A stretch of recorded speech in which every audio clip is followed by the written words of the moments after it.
The Red Cross responds to nearly 66,000 disasters every year, most of them house fires. Red Cross President and CEO Gail McGovern says you need to develop an evacuation plan and practice it, especially with your children. It takes just 2 minutes for a home to be engulfed in flames. Practice those drills. We all think our kids know what to do. They don't. We need to teach them. We have started a large campaign where we're going into vulnerable communities and helping install smoke alarms. Already 92 lives were saved, and 4 of those lives were saved by a 5-year-old girl who remembered what we taught them during these fire drills, and she got her family out. We also have a slew of free apps that people can download onto their smartphones. It's what to do in every kind of disaster you can imagine, how to prepare and how to recover. To help support all the Red Cross does and to make a financial donation, go to redcross.org. That's redcross.org.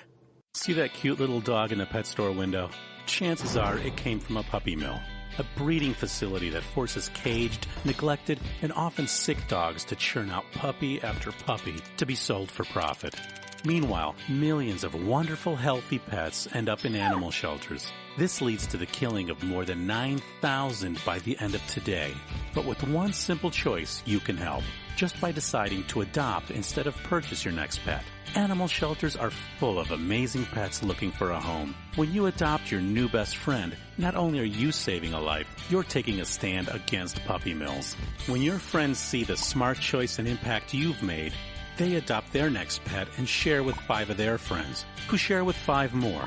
Before long, thousands get involved. Pet stores stop selling dogs from puppy mills, and even more lives are saved. And with your help, we can save them all. Visit bestfriends.org/puppymills to learn more. It's Thursday night, and you're grabbing drinks with some friends. Started off with a pitcher for the table, which quickly becomes 2. There's pool. And there's the photo booth. All right, everybody squeeze in. Say cheese! Followed naturally by an order of wings. And another. Can we get some extra ranch sauce? Then there's the ceremonial nightcap. So what are we doing this weekend? And lastly, it's back to the car, which, if you're buzzed,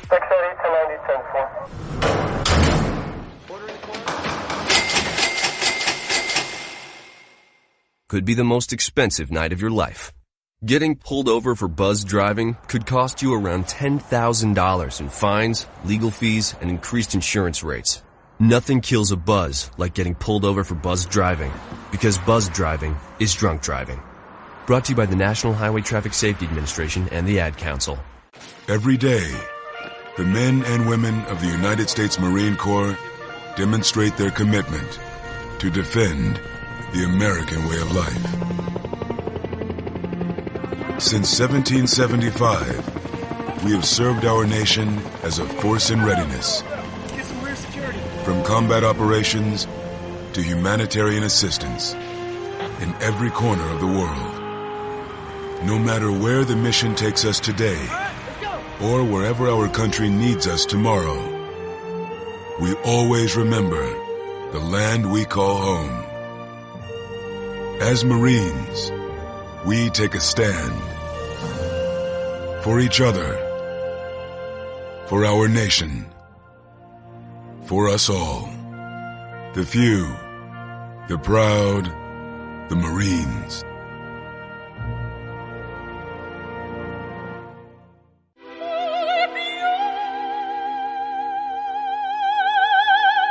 The human voice. It can be sweet as music, powerful as thunder, and so, my fellow Americans, cheerful as laughter. But for millions of people, it can also be a sign of COPD. This serious lung disease can make it so hard to breathe, you often can't catch a breath or finish a sentence, let alone carry a tune. And many who have COPD don't even know it. That's where your voice comes in.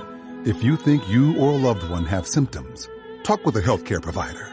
Early diagnosis can mean better treatments and quality of life. Join us in raising our voices for the millions with COPD who can't. Learn more, breathe better at NIH.gov.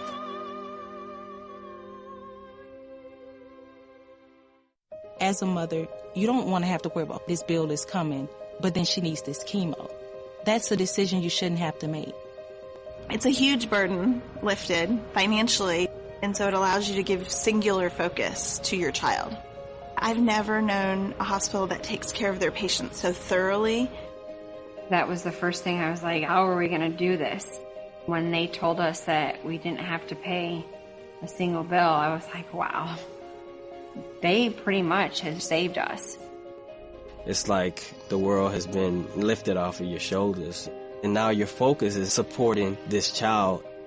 There is not another hospital like St. Jude.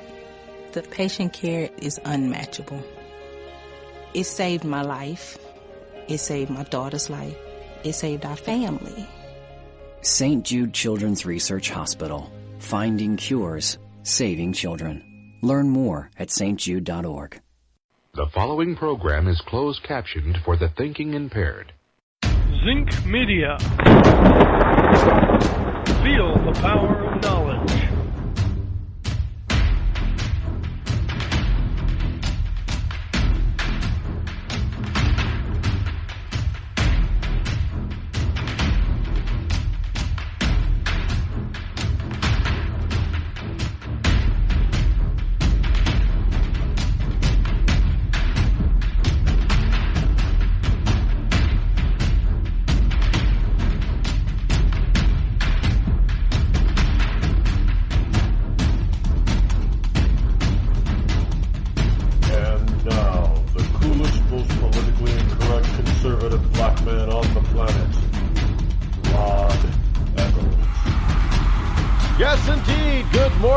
One and all, welcome to the program. This is your lovable host, Rod, coming to you live this Friday morning. Can you believe it?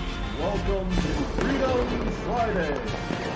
Yes, indeed. It is Friday for all of you liberty lovers and ecclesiastics all across the globe. It is November number 17 in the year of our Lord 2017.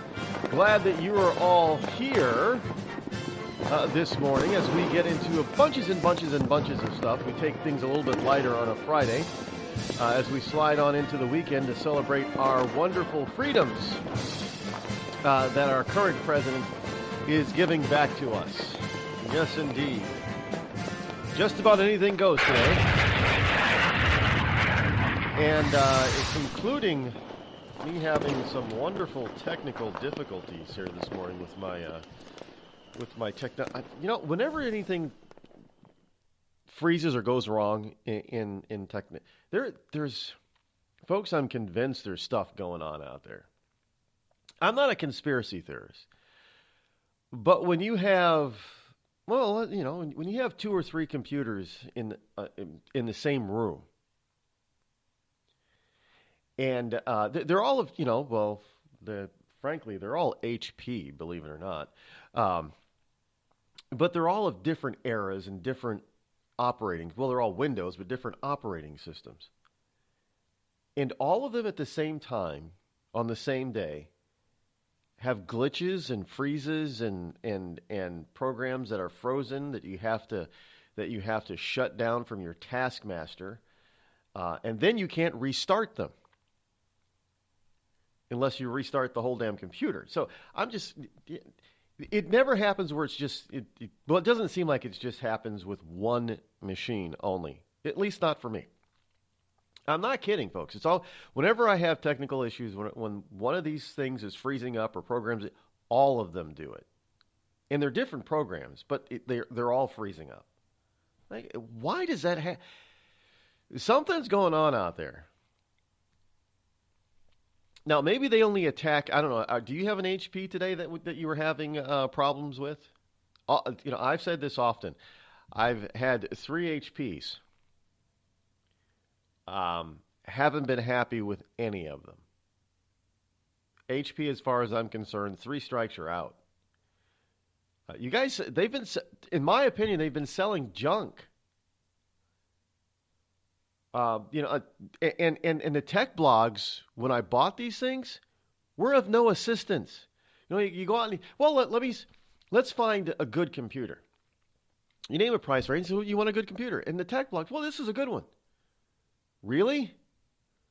And all the problems that these things have, later on, HP admits that they're having these problems, and they don't offer to fix them. There's no recall on these things. And sometimes when they offer when there is a fix that HP offers directly, you got to buy it. You already bought your piece of crap. Now you want me to buy a program to fix the piece of crap, or a piece of hardware to fix the piece of crap hardware you put in my computer in the first place? No, I'm done. No, I'm no longer going to be abused by HP. It's kind of like Volkswagen got themselves in the early 2000s into some deep trouble because the CEO at the time even admitted, yeah, we've kind of abused our customers and clientele. They admitted this in the early because there was especially during the Generation 3 Jetta. You know the Jettas in the 90s, late 90s. Well, Volkswagen had terrible problems with their electrical components. Now, their electrical components, many of them were made by Bosch at the time, but they knew that there were problems with some of the electrical components. So what did Volkswagen do? Nothing. They kept putting in the same damn electrical components that kept going bad, and then they charged their customers an arm and a leg. I remember having this Jetta. An arm and a leg to replace the bad electrical parts that Volkswagen knew were bad in the first place. This is what are they called? Since we don't have carburetors, we don't have points anymore on cars. You don't have a distributor. You have I forget what it's called. I know what it is. I know where it was located. And the Jettas at this era were known for these things going bad in a short period of time. They were known for this. Volkswagen knew about the issue. Bosch knew about the issue. Neither company did anything about it. So people are complaining that these things were going bad. And then when you went into you wanted to replace them yourself, good luck getting, being able to afford having the mechanic at your Volkswagen dealership replace it. I mean, that's ridiculous. So when you go and buy the component yourself, even from places like, these auto marts, it was almost $400 for a little electrical component. Like, wait a minute. And then you go to the dealership and you think, well, is there a recall on this? They know that there's a problem. I'm told there's a problem. Yeah, we know of the problem. Oh, great. So they have a recall or something. There's a discount. No. Wait. You're the dealership. You know there's a problem. The manufacturer knows there's a problem. But you're still going to charge me the full boat? Yes. Oh, I was not a happy camper. I mean, I know I picked up the car used. But when you're being abused by a manufacturer, when they know that there's an issue, and you could take the liberal take all you want to. Well, that's what big corporations. No, that's some of these corporations are run by or led by and have been for long periods of time by liberals. It's not just conservatives. All I want to say is that if you are leading a company and you know that there is an issue with a product or service that you have, I believe that it is your duty to fix it. You don't leave it and then charge your customers or your clients an arm and a leg to fix the problem that you know is a problem to begin with. I think it's a good idea that if you come across a problem, you fix it. Or you offer a fix at low or no charge. I mean, it's your own damn fault that there's a problem. Your customers expect you to deliver them a good, working, honest product or service. I know the caveat emptor, buyer beware type of thing is always a good thing, but even when you're trying to be the best possible buyer you can possibly be, and you do all your research, and of course the tech blogs didn't say anything about any of this crap. And I know on one of my computers, I still go back and say, well, what's wrong with it? Why does it do that? And there's still very little information about any of the problems on the tech blogs.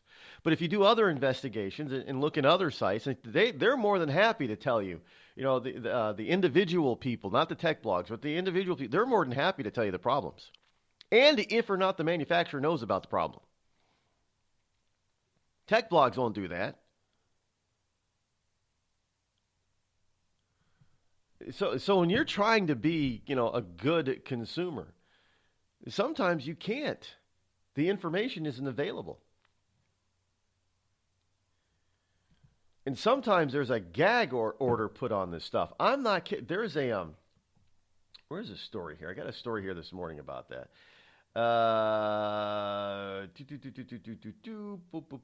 There's a story here about a gentleman. What is it? What's his name? He's an investor, the Iranian-American investor who was born here, but he's also he is also an investor in Uber. Anyway, I got it here and I'll bring it to you. But anyway, he was accused of rape in a British hotel, of raping somebody, attacking a woman in a British hotel. And this man, he put a gag order. He went to British courts and put a gag order on British newspapers and news outlets so his name wouldn't be released.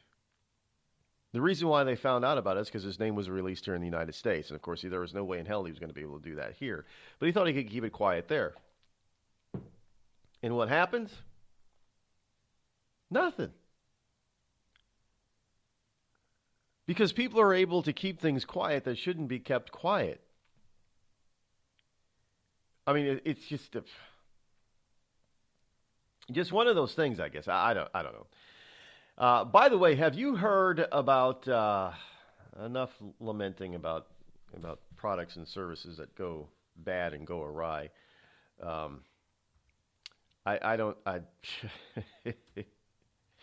You just have to continue having it, caveat emptor, buyer beware type of thing. Anyway, welcome to Friday, my friends. Glad that you are here. We have got a lot here in the paper pile, both in paper and digitally, to cover this morning. So we're going to be moving fast and furious, and hopefully you can keep up. Tell a friend or an enemy, if you will, about the program this morning. It's going to be some fun this morning. Have you heard about the supposed Da Vinci painting, the new Da Vinci painting that has been supposedly unearthed? It seemed to me that they found it pretty damn quick. Once they realized it was a Da Vinci, it went on the auction block pretty damn quick. And it sold for somewhere around the neighborhood of $450 million US dollars. Not who in their right mind is going to do that. But there's a problem. There are some other art experts out there coming out and saying, wait. First of all, you guys, you didn't do enough testing on this thing. 2, you sold it too damn quick. 3, there are experts out there that don't believe that this is a Da Vinci. So this is a huge hoax. Somebody could have spent $450 million on something that isn't worth, $5. Evidently, this painting was bought by an English baronet some 60 years ago for about $60 at a garage sale. Some experts say it's not a Leo, though.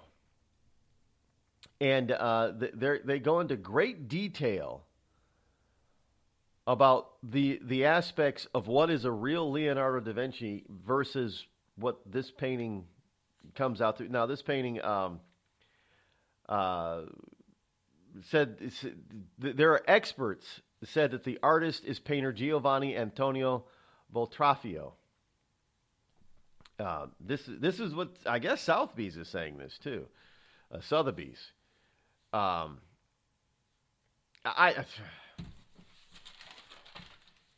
You want to spend that kind of, who wants to spend that kind of money on any painting? Now, I happen, one of my favorite artists, if you want to go old school, old masters, that type of thing, one of my favorite artists is Claude Monet.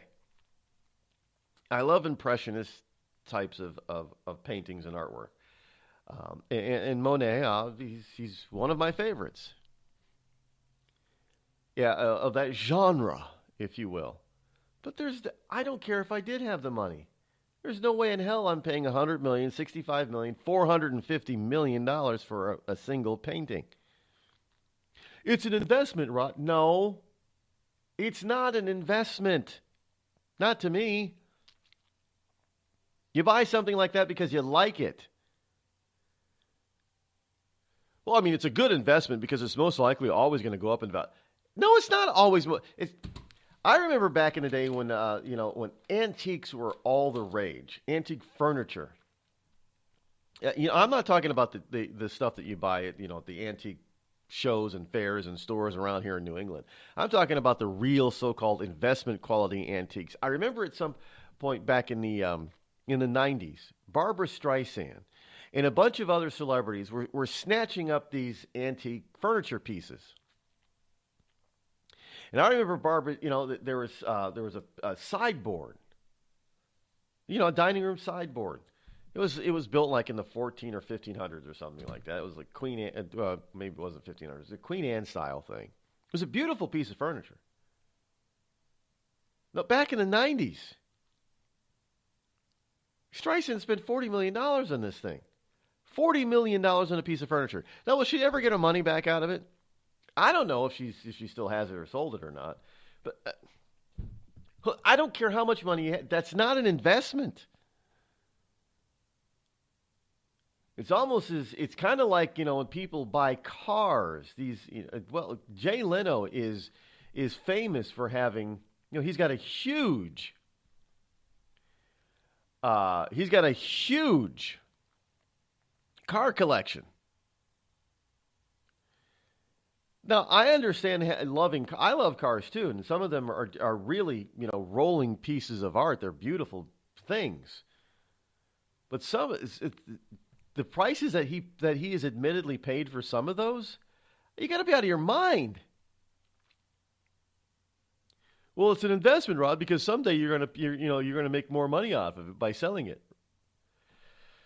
I think, what I think an investment is? Investment is real estate. Investment is stocks and bonds. And investment is businesses. But is a piece of art that sells for $450 million that you're not even 100% sure that it belongs to one of the masters that of the day? Might be somebody else. Is it really worth $450 million? I don't think so. You're listening to me, your lovable host, Rod, here on the Rod Eccles Show. We've all heard of male enhancement, but now there's an expert on true male enhancement in the areas that really count. In Herb Ellis's book, Husband 2.0, Real Male Enhancement, you'll find answers to questions like, why doesn't she want to have sex? A quick start, quick results workout guide. Plus, what you can do as a side hustle to make money now. With all the great tips in this book, every man can benefit. Get the book, Husband 2.0, Real Male Enhancement, on Amazon.com. Tired of paying outrageous prices for Viagra? Well, we have great news for you. Now you can finally get Viagra at huge discounts. Healthy Man allows you to save up to $500 on Viagra. Why pay U.S. pharmacy prices of $15 per pill or more when you can get Viagra for less than $3 a pill? Call today and get 40 Viagra pills for only $99. This can cost as much as $600 at your local pharmacy. You can't afford not to call us. If you want Viagra at the lowest prices, never pay $15 a pill pharmacy prices again. Get Viagra for less than $3 a pill. Call 800-595-2614 today and save up to $500 and get 40 pills for just $99. Healthy Man is fast, easy, and affordable. Operators are waiting at 595-2614 to take your call now. Call 800-595-2614. That's 800-595-2614. Again, 800-595-2614. It started with a knock, but it wouldn't end there. What happens in the story next, many wouldn't understand, and most wouldn't believe. 5 + 2 = Perfection by Samuel Rosette Jr. is a must-read. The scriptures within are reminders of the ancient past, and yet intriguingly infuses with texts which stand on the edge of the stage of relevancy. Available online at Westbow Press, Amazon, Books A Million, Barnes & Noble, and SamuelRosetteJr.com.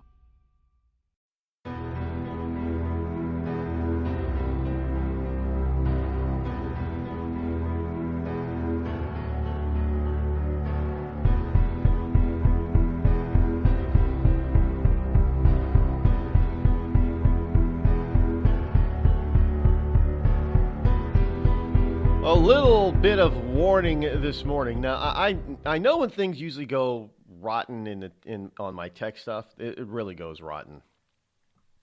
And it has happened on more, and I've blamed. I'll admit it. I've probably blamed the wrong tech on occasion. Now, it doesn't mean that they're never at fault, but this time of with waking up and dealing with these tech issues this morning in the studio, that's usually a precursor that something is about to go down. And usually it happens in the middle of the program, and Spreaker goes down, or the broadcast goes down, and we have to restart. And usually I can't do anything about it. I have to and for some reason, there are times when Spreaker goes down, and I have to restart the two computers that I use for the show. I really just restart in order for Spreaker to work. I don't get it. I just don't. I don't understand. I know how to. I'm dangerous about pointing and clicking. I know that kind of stuff. But I don't know. Jesus, what the? Who the heck? Nobody. Nah, anyway. Just thank God it's Friday. Yes, indeed. Anyway, I don't know. I'm not a big tech guru kind of guy. So there's a lot about technology. I don't, and when I ask questions about it, I get some of the strangest answers from people that supposedly know. Oh, there's nothing you can do about it. You have to do this. You got to do that. Like, but why? Because it's the only way to do it. Well, why doesn't somebody invent some? Look, here's the deal. We know about now. I know some people say, "Well, get an Apple, Rod." Let me tell you something. I've got a couple of Apple products that I'm not extremely happy with. They suffer the same fates and problems that a PC-based or Microsoft-based or Google-based product that I have suffers. They're just more expensive. I don't find Apple, for what I do, I don't find Apple to be any better than the PC. I know there are people out there that are like, no, you got it all wrong. No, I'm speaking from personal experience. Apple is no better than anything else. I mean, there are a couple of features that Apple has that it wakes up from its sleep mode faster than a PC. I don't understand why PCs can't do that. I also don't understand why the hell it takes so long for anything, including an Apple, to boot up. Well, it's got it changed the way the system works.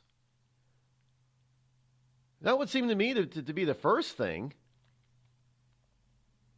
You can't tell me that we can't. I mean, look, I know you get spoiled by watching movies and TVs. Movies and TVs, things, electronics work almost instantly. Like, boom. Unless they got to be dramatic. Then it takes forever, especially on downloads. You're trying to download something and you want to get the hell out of there. It takes them 5 minutes to download, like a megabyte. I mean, give me a break. But other than that, if they want something to start up, it's kind of like answering the telephone. You call somebody on the phone on TV, and it's like, as soon as they finish dialing, hey, what's up? They answer the phone. That doesn't happen in real life. I mean, it takes 30 seconds for the damn call to even start ringing, to connect but in the real world. So I don't know. We pay all this money for stuff that is substandard, that does not work. Yeah, that's my rant against technology. I love it, but I hate it at the same time. How about you?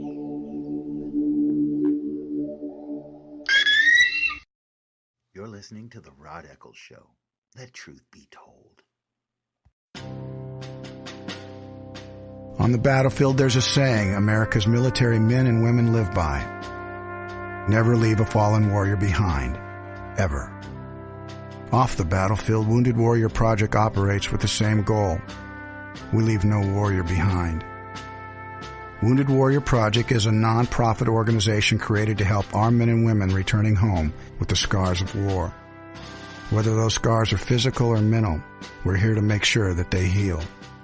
And whether it's helping those with post-traumatic stress disorder live a normal life again, or giving much-needed support to injured warriors in veterans' hospitals.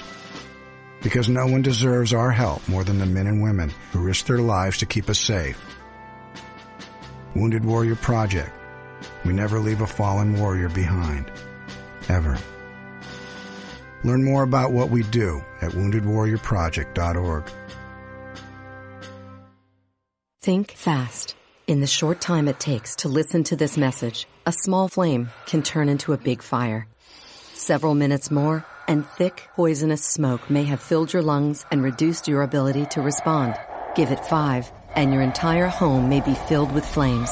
Keep breathing. We've got you. Don't let your world go up in smoke. Have working smoke alarms and practice an escape plan for you and your loved ones. Learn more at usfa.fema.gov, because fire is everyone's fight.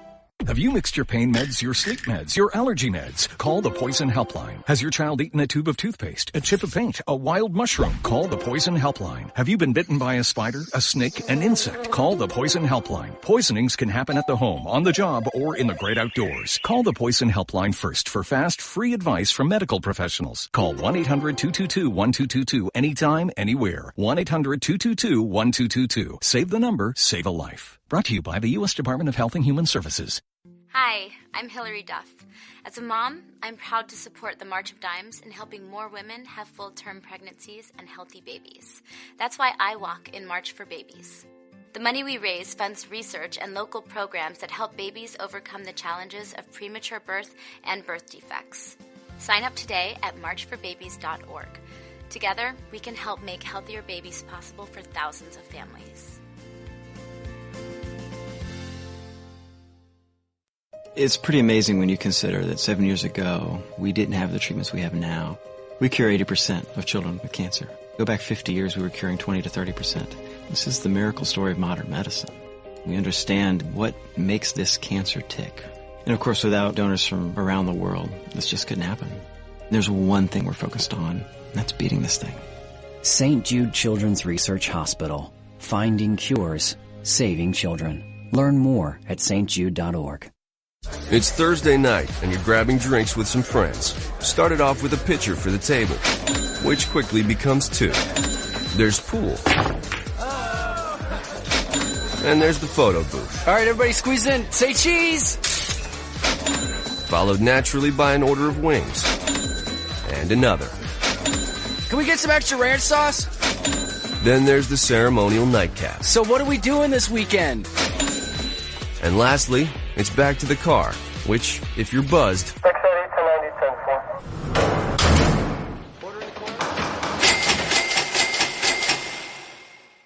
could be the most expensive night of your life.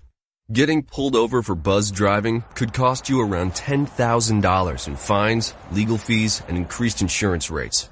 Nothing kills a buzz like getting pulled over for buzz driving, because buzz driving is drunk driving. Brought to you by the National Highway Traffic Safety Administration and the Ad Council. America's wounded warriors are coming home. After serving on foreign shores, these brave men and women are returning to their families and communities. Many have wounds you can see, and many have wounds you can't see, like post-traumatic stress disorder. Now that these warriors are back home, they are ready to enter the civilian workforce. To help, Wounded Warrior Project has developed the Warriors to Work program, a career counseling service that helps warriors translate their military experience to the civilian workplace. These extraordinary men and women bring proven world-class job skills and a unique perspective on teamwork to the job. And to ensure the right warrior finds the right job, Wounded Warrior Project works with employers to find just the right match. When you hire a wounded warrior, you hire an intelligent, talented, and committed new employee. Contact Wounded Warrior Project at findwwp.org. Welcome home the brave.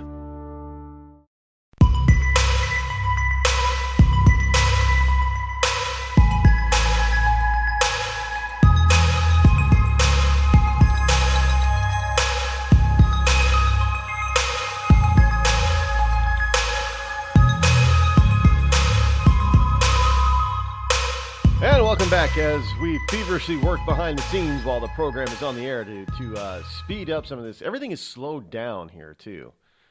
I mean, it's just it's amazing the problems that whenever it rains with technology for me, it pours. It really does. Speaking of pouring, I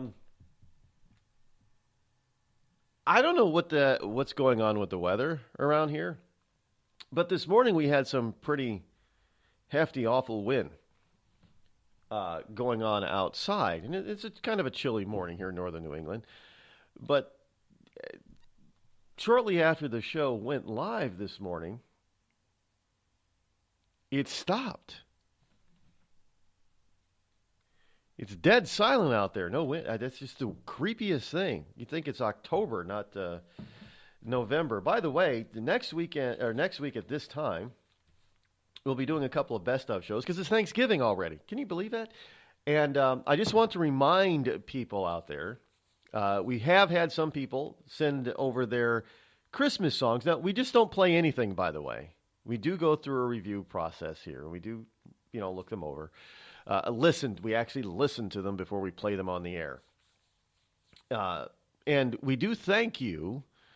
But just remember, those who haven't done so already, you have until December 1st. Now, last year we went to December 5th, but we may cut it off this year earlier. December 1st to send me your original Christmas music. And we'll play it here on the air. Now, remember, this gets a lot of listens. So if you'll get full credit on the air for your production. And we have people like the Chrysages brothers who've given us stuff over the past couple of years, and they say that every year that their music, they find new listeners and new fans because of the show, and it's a great venue because you're heard all a lot of different venues. This program is syndicated. So you can send me your original music. Now you have to either have done it yourself or own the rights to it. Don't, if you're doing a cover of something, it has to be an original cover. You can't just take somebody else, a famous song, and what are they, karaoke it and just take out the original artist's voice. You can do stuff like that. They have programs for that. But you can't do that. And believe me, we'll catch it. We'll know when we listen. So put your own spin on it. Make sure it's your own original piece, even if it's a cover of another song. Make sure it's your own work. And then you send it to the Rod Eccles Show at gmail.com. Put in the subject line Christmas music so we know right away. And we usually begin playing Christmas music on or about the first December program here on the show. And as I said, the past 2 years that we've done this, it has been a huge success, and it has opened up people, new listeners and new fans to musicians they may not have heard before. So if you're an artist, music artist, you have an opportunity to gain some new fans. Now, I'm not going to say you're going to get rich and you're going to, gain 1 million followers here, but you have an opportunity to gain some followers. And that's the important thing. Even if you gain one new fan, that new fan can lead you to 100 new fans, which can be significant for an artist, an indie artist. Send your original Christmas music to the Rod Eccles Show at gmail.com, and we will review it and put it in our Christmas rotation. Now, we don't use them as bumpers. We play the full song. What did we do? Two a show last year? I think we did 2 a show. If we get a bunch of new ones this year, we may have room. We may have enough to do 3 per show. I don't like to repeat, a single song over the entire season. I want people to hear all of this. Well, we probably have enough to do 3 per show from December to Christmas Eve, December 1st to Christmas Eve. So go ahead, send your original music. If you know of an artist, let them know. Just tell them to send it over. That's what we like to do stuff like that here. It's a little bit different because none of the other talking heads do stuff like this. And we don't play the snippet. We play the whole song. Now, the song can't be a 9-minute ode, or a 20-minute ode to Christmas or anything. Regular Christmas size. So it should be. We'll put a time limit, I guess.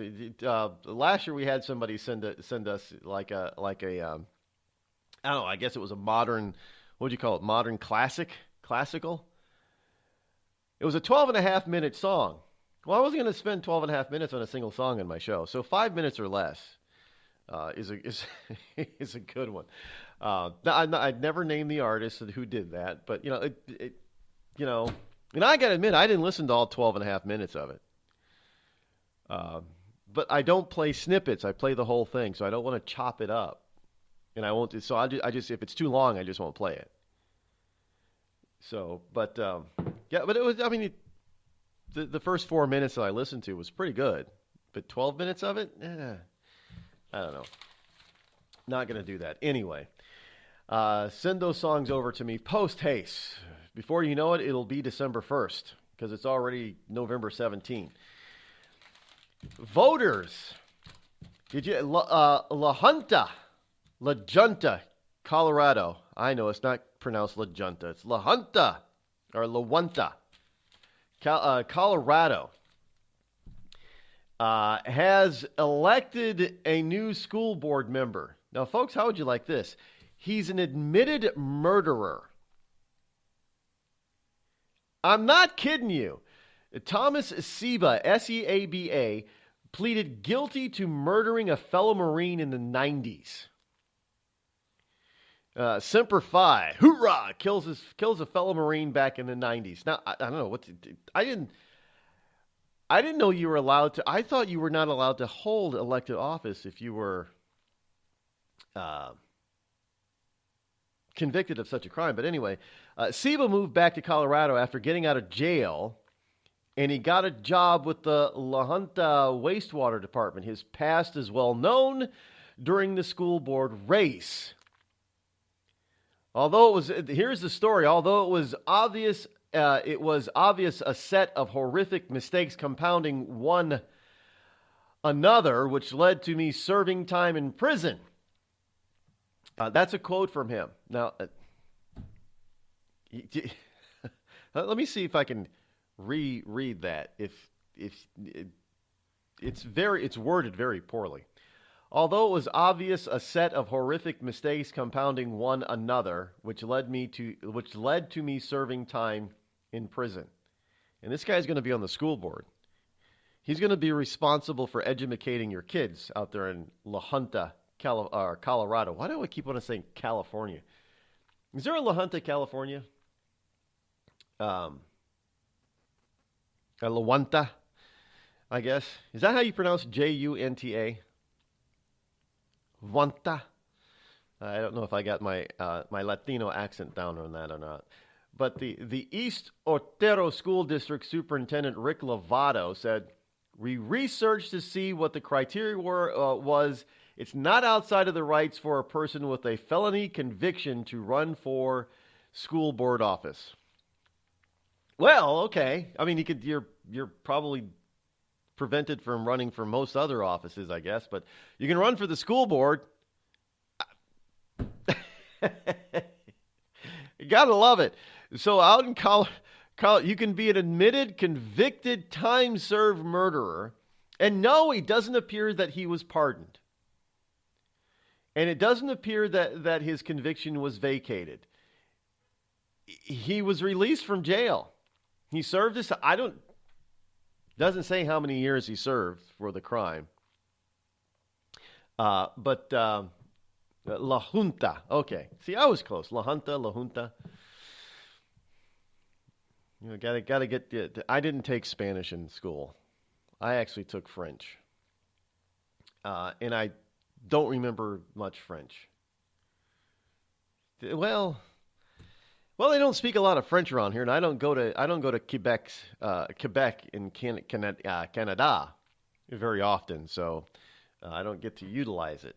Although, when I went to Paris, last year now, a couple of years ago, it came in. Although I couldn't speak it too much, I could understand it enough to help us get through, and to respond a little bit to the people.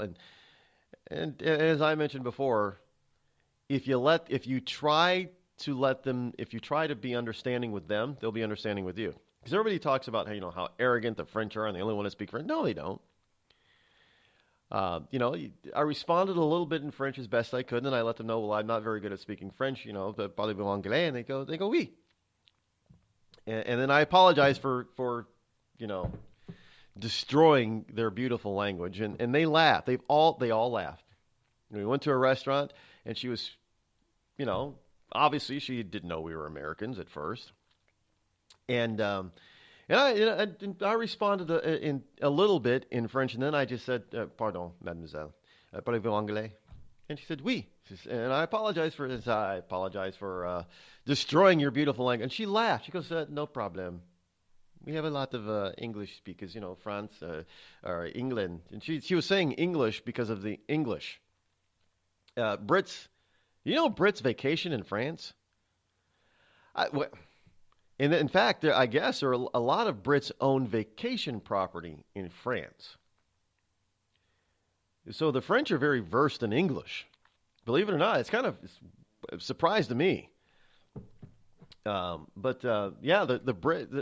good old English like to vacation in France, and they've bought a lot of vacation property in France, which is kind of interesting. But in any case, we digress. Thomas Asiba here is now going to be on. I don't know what's he going to put forth on the school board for your kids to be more learned. Now, I know I like to have fun with words here, but you have to be able to, frame your sentences both verbally and written properly for people to fully understand you. And now, if you're good at playing with words, you can be funny. George Carlin was famous for playing with words and the meanings of words. I mean, the man was just hilarious. But this guy, I mean, he obviously, I'm not going to say it's because, he's a jarhead, Rod. No. Especially today's Marines are pretty damn smart. My brother-in-law is an ex-Marine. He's a senior accountant in his civilian life now. I'm like, I don't know why you'd want to get into, go from exciting battlefield action like that and training and playing with guns and knives and tanks and go and sit down in front of a desk all day long and crunch numbers. But that's what my brother-in-law did. He's an accountant, full-fledged accountant, and evidently a very good one. He keeps getting promotions at his job, so evidently he's a very good one. So jarheads aren't stupid, but this guy, I don't know, maybe he suffered some damage. But anyway, he is now the newest member of the La Junta Colorado School Board. Just thought I'd bring you that piece of information. Let's get rid of that. Don't need that one this morning, so toss that aside. Baltimore mayor is reacting to a crime in her city. She responds, "I'm deeply, deeply, deeply, deeply disturbed about the rising crime rate in her city of Baltimore." Now, she's a full-on nut job, African-American, liberal idioso. I guess last week, the police commissioner, the police chief, was fired up at a press conference and about the crime rate going up in their city, and the mayor responded to those who were lashing out, saying that she doesn't take the violence seriously. Now, Mayor Catherine Pugh says every time that there's a shooting or a murder in her city, her phone rings, and it couldn't be more disturbing. So her phone must be going off, ringing off the hook constantly. Now, Pugh says that they're moving the hiring process along as fast as they can with officers, but the city might not feel the impact until next year. So if you live in Baltimore, Maryland, you should basically what the mayor's saying is you're not going to feel safe until next year sometime. How would you like it if your mayor, your elected official, told you that? Crime is going to... Why is there a problem with hiring cops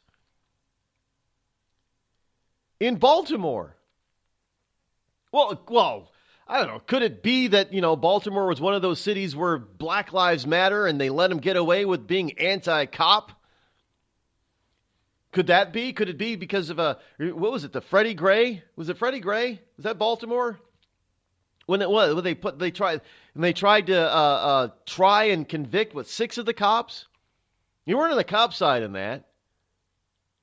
Even after there were criminals in the paddy wagon with Freddie Gray, that told of the instance of what he was doing to himself while they were being escorted to the police station. So you think cops want to stick around in a city that doesn't like cops like that? Sure, I'd go and find a cushier job in some suburban town too.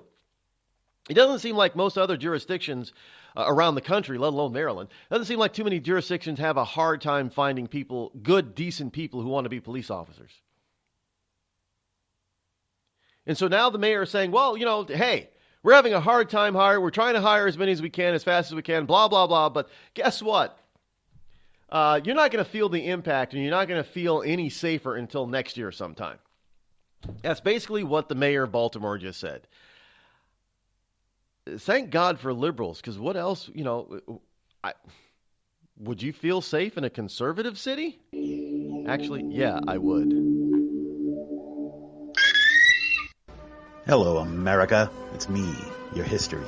I remember a time when we thumbed our nose in a king's face and sent him packing. And when fascists and emperors talked a little bit too loud, we showed up, tore their cities to the ground, and then rebuilt them just to prove we could. We put men on the moon, we won a Cold War, and we elected fearless leaders who led fearless people. What the hell happened to you, America? Back in my day, we didn't elect a big-eared community organizer. We punched him in the kidney. Maybe it's time you came home, America. Home where you belong. We've all heard of male enhancement, but now there's an expert on true male enhancement in the areas that really count. In Herb Ellis's book, Husband 2.0, Real Male Enhancement, you'll find answers to questions like, why doesn't she want to have sex? A quick start, quick results workout guide. Plus, what you can do as a side hustle to make money now. With all the great tips in this book, every man can benefit. Get the book, Husband 2.0, Real Male Enhancement, on Amazon.com. Tired of paying outrageous prices for Viagra? Well, we have great news for you. Now you can finally get Viagra at huge discounts. Healthy Man allows you to save up to $500 on Viagra. Why pay U.S. pharmacy prices of $15 per pill or more when you can get Viagra for less than $3 a pill? Call today and get 40 Viagra pills for only $99. This can cost as much as $600 at your local pharmacy. You can't afford not to call us. If you want Viagra at the lowest prices, never pay $15 a pill pharmacy prices again. Get Viagra for less than $3 a pill. Call 800-595-2614 today and save up to $500 and get 40 pills for just $99. Healthy Man is fast, easy, and affordable. Operators are waiting at 595-2614 to take your call now. Call 800-595-2614. That's 800-595-2614. Again, 800-595-2614. It started with a knock, but it wouldn't end there. What happens in the story next, many wouldn't understand, and most wouldn't believe. 5+2 = Perfection by Samuel Rosette Jr. is a must-read. The scriptures within are reminders of the ancient past, and yet intriguingly infuses with texts which stand on the edge of the stage of relevancy. Available online at Westbow Press, Amazon, Books A Million, Barnes & Noble, and SamuelRosetteJr.com. This is Free America broadcasting on the Rod Eccles Show with a message to all patriots trapped behind the lines in California, New York, Boston, and Chicago. Don't give up, true lovers of America. Even as we speak, moves are being made to drive the invaders back to the land from which they came. Defeat the would-be dictators and lift the chains of tyranny from around your neck. Stay strong. Stay brave. You're not forgotten, and you're not alone. Until next time, patriots, this is Free America signing out.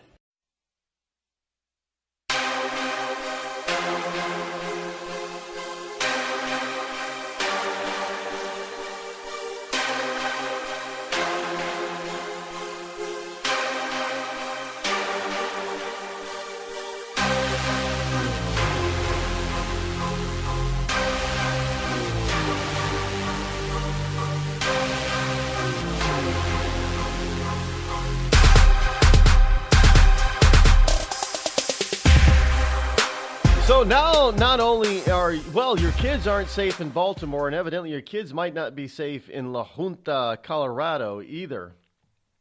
Because now it doesn't, it's funny it doesn't say whether or not this Marine, this former Marine, who was convicted of murder and served time for that murder, doesn't say if he's a Republican or Democrat. Now, usually when they don't tell you, now, this is not 100% accurate, but usually the vast majority of the time when they do not tell you the party affiliation of a person, that means that they're a Democrat, that they are a registered Democrat. And this story, they did not mention not once the party affiliation of the former Marine who was convicted of murder. So I'm going to assume you can have. There are military people that are former and current military people that are Democrats. Some of them actually serve in Congress, by the way. So it's not like they can't be Democrats. But so you have a probable Democrat who's a convicted murderer on a school board in Colorado, and you have a Democratic mayor in Baltimore who sees crime and murder rising in her city, but tells her citizenry not that they're not going to feel or be any safer until next year.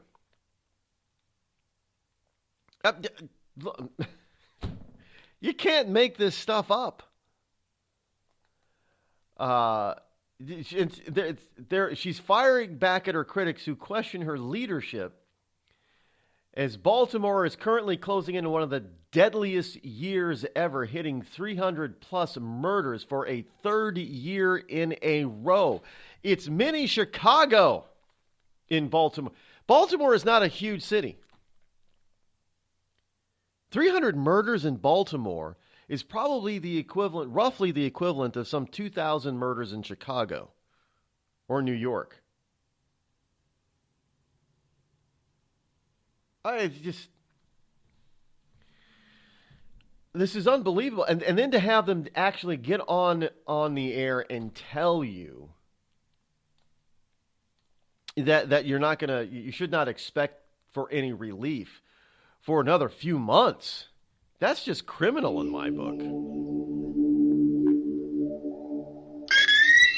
Call Rod now, 603-835-3226. Lines are open.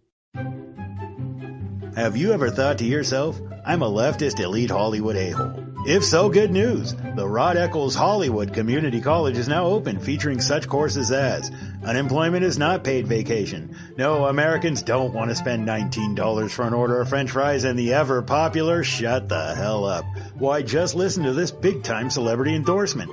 I'm not Rosie O'Donnell, and I think this school's offensive, sexist, and racist. And I think you're a giant a-hole who needs to shut the hell up. Hey, we teach a course in that.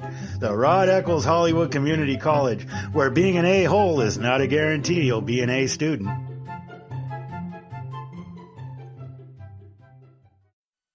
I considered suicide so I wouldn't put my family through all the pain. Many of our warriors are returning home from the battlefield, only to face a new war as they struggle with devastating injuries. At Wounded Warrior Project, we understand. We're there to help. Even though you think you're broken, you're not. It's the physical and the emotional healing that Wounded Warrior Project provides. With a gift of just $19 a month, you can join Wounded Warrior Project. You'll help provide critically needed programs and services that rebuild lives. Beautiful. There you go, buddy. The ongoing needs of our wounded and their families will continue for many years to come. Now is the time to show your support. Call now or go online with your gift of just $19 a month, and we'll send you this Wounded Warrior Project blanket. It made me feel that there's people out there that care about us. After this event, we can finally maybe start to heal as a family and move forward. We need your help. The families are hurting.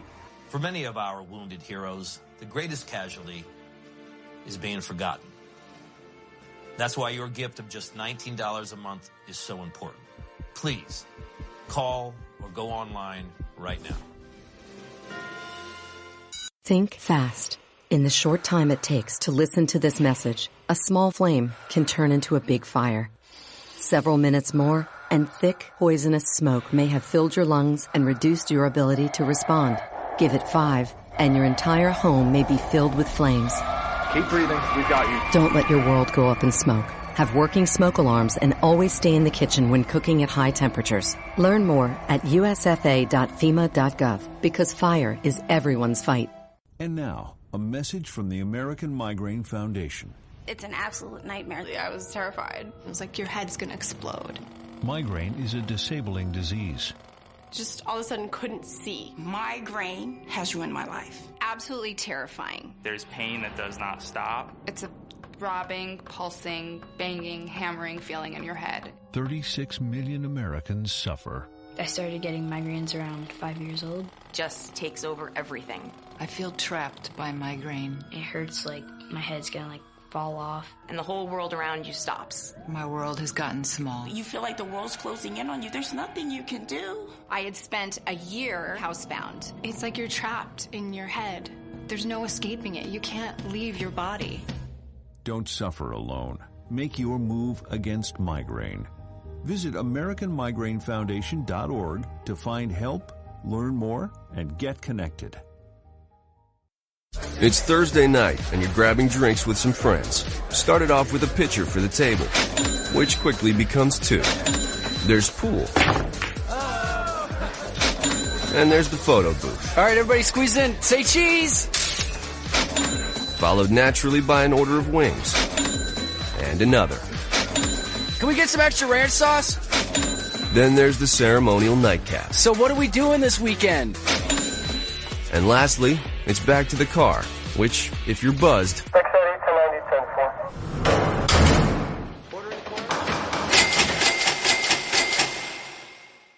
could be the most expensive night of your life. Getting pulled over for buzzed driving could cost you around $10,000 in fines, legal fees, and increased insurance rates. Nothing kills a buzz like getting pulled over for buzzed driving, because buzzed driving is drunk driving. Brought to you by the National Highway Traffic Safety Administration and the Ad Council.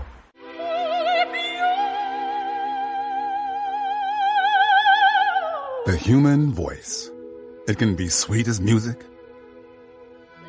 powerful as thunder, And so, my fellow Americans, cheerful as laughter. But for millions of people, it can also be a sign of COPD. This serious lung disease can make it so hard to breathe, you often can't catch a breath or finish a sentence, let alone carry a tune. And many who have COPD don't even know it. That's where your voice comes in. If you think you or a loved one have symptoms, talk with a healthcare provider. Early diagnosis can mean better treatments and quality of life. Join us in raising our voices for the millions with COPD who can't. Learn more, breathe better at NIH.gov.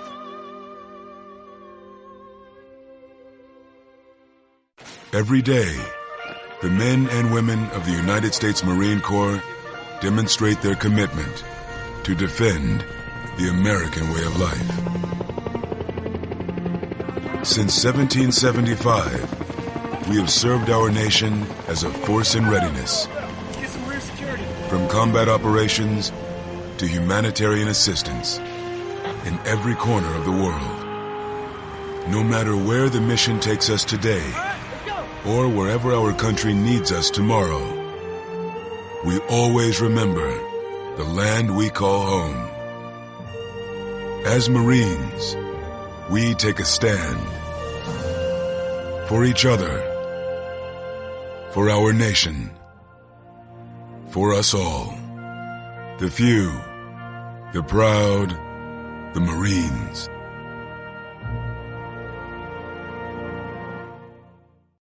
Zinc Media. Feel the power of knowledge.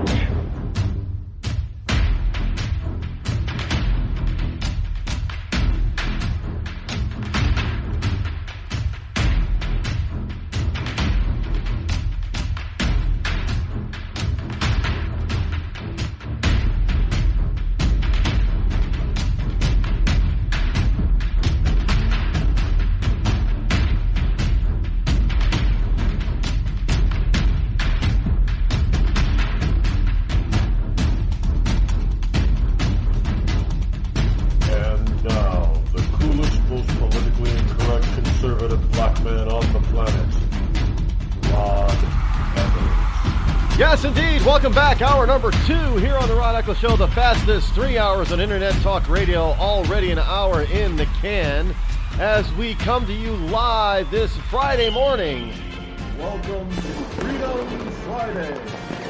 Yes, it is a Friday, November number 17 in the year of our Lord 2017. So all of you ecclesiastites and liberty lovers across the globe, you know what that means. And for all of you others who are new to the program, what we do on Fridays is we take things a little bit lighter.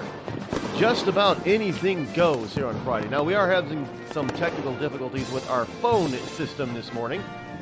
Hopefully, during the breaks, I still try to work on it and get this all straightened out. But it looks like I'm going to have to just restart or reboot computers. And obviously, I cannot reboot while I'm in the middle of a live program. So, but we're trying everything else I can think of to get things moving along. But you can still connect with me on the show by either direct messaging me on Twitter or joining the chat room at on Spreaker.com. If you're not listening on via Spreaker.com, you can go over there and join the chat room and put some stuff in the chat. You can also email me, the Rod Eccles Show at gmail.com. Don't forget to send your original Christmas music to that address as well. I pay attention to Twitter during the program. I don't pay attention to really any other social media during the program. I can't keep an eye on all of them. So Twitter's the one. I look at the email. I email during the breaks, so you could email me there. And so there's still a way you can get in touch with me and join in the program, as it were, while we fix the audio portion of the call-in. I swear to God, it's a if I were not a paranoid person, I'd be paranoid. Did you understand that? In other words, I'm not a paranoid person. But if I were a paranoid person, I'd be paranoid that somebody was out to get me. But in any case, so we're going to do this hour. We're just going to go through the paper pile and because I got a ton of stuff that just keeps building up and building up. And I can't do extra hours of the program. So we're just going to go through some of this stuff fast and furious. I like to try to clean up a little bit of the paper pile, get to these stories that you should know about. Some of them are funny, some of them are sad, some of them are serious, some of them are not so serious. But we will go down the line and just clean some up of this pile. We'll go to the paper, the real paper that is still in my currently cigar nicotine stained fingers. And we'll get rid of them as we go by throughout the morning this hour, well, at least this hour. This from the Telegraph earlier this week. Half of you over 65 take at least 5 drugs a day. You want to talk about having a drug-addicted society. A legal drug-addicted society. That is the Western world today, especially the USA and Canada. Almost half of people over 65 in England and over half the people 65 in the USA take at least 5 different drugs per day, according to a Cambridge and combined Cambridge University in England and Harvard study in USA. You're being pumped up with drugs. Did you know that? The figure has risen from just 12% 20 years ago, while the proportion taking no pills at all has dropped from around 20% in the late 1990s to just 7% today. So if you're over 65, you are expected to be on a drug. And look, folks, I am not against taking medication when warranted. But it just seems to me that we have gotten to the point where it is so much easier for somebody just to say, well, you've got this potential health problem here or health condition. We can maintain it. Just take this drug. The last time I went to the doctor, the doctor, I got a physical. He says, well, your blood pressure is a little bit elevated, but, we can prescribe something for that. I said, is there a way without a drug to handle this? He said, yeah, there is. Why the hell don't medical professionals talk about that first? It seems today they're all ready to write you a script. And the problem with writing you a script is as soon as you start taking it, for some reason, somehow, your body gets hooked on it. And if you stop taking it, the condition gets worse than it was before you were taking it. So, now I check my blood pressure, and I've done things to change that issue, and now it's back to normal without a drug. Now, can you imagine if I started taking that damn drug? I'm sure I'd probably be going back to the doctor and say, well, now we got to switch your meds because now you got full-blown, high blood pressure. And this is just ridiculous. And no, but for those who might be worried, no, I have perfectly normal blood pressure levels now.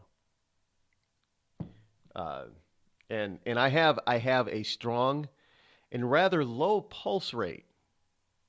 For a man who doesn't run marathons, I have a very strong heart and a very low pulse rate, and my blood pressure is within the norms. Actually, it's closer. It's not at the lower end, but it's closer to the lower end of norm. So it's not high. It's not even elevated. Not even close to elevated anymore. And I didn't even have to stop drinking coffee. Isn't that the first thing they usually tell you? You get an elevated or a high blood pressure. Stop drinking coffee. Stop drinking caffeine and soda. I haven't stopped. I probably drink more coffee today than I have, when I was in my 20s. So I haven't stopped drinking coffee. And no, I never, ever drink decaffeinated crap. That stuff is garbage. Ugh. You need full high. And I drink good dark coffees, too. French roast and all those other dark roasts, real dark, because I like a strong coffee. And evidently, the stronger the coffee, the more caffeine it is. Now, I don't know if that's true or not, but that's what I've been told. Maybe that's why I like it. But I'm not jittery either. I can hold out my hands and have them not shake. So I know I'm not suffering from Parkinson's. Just little everyday things you can do. You just stick out your hand. If you don't shake uncontrollably, you're probably not suffering from Parkinson's or any nervous disorder disease.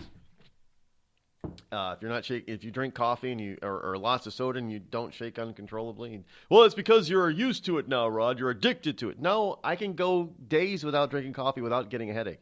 I hear some people saying, well, I get headaches if I don't drink coffee. I can go without a caffeinated beverage an entire day without getting a headache. Or more.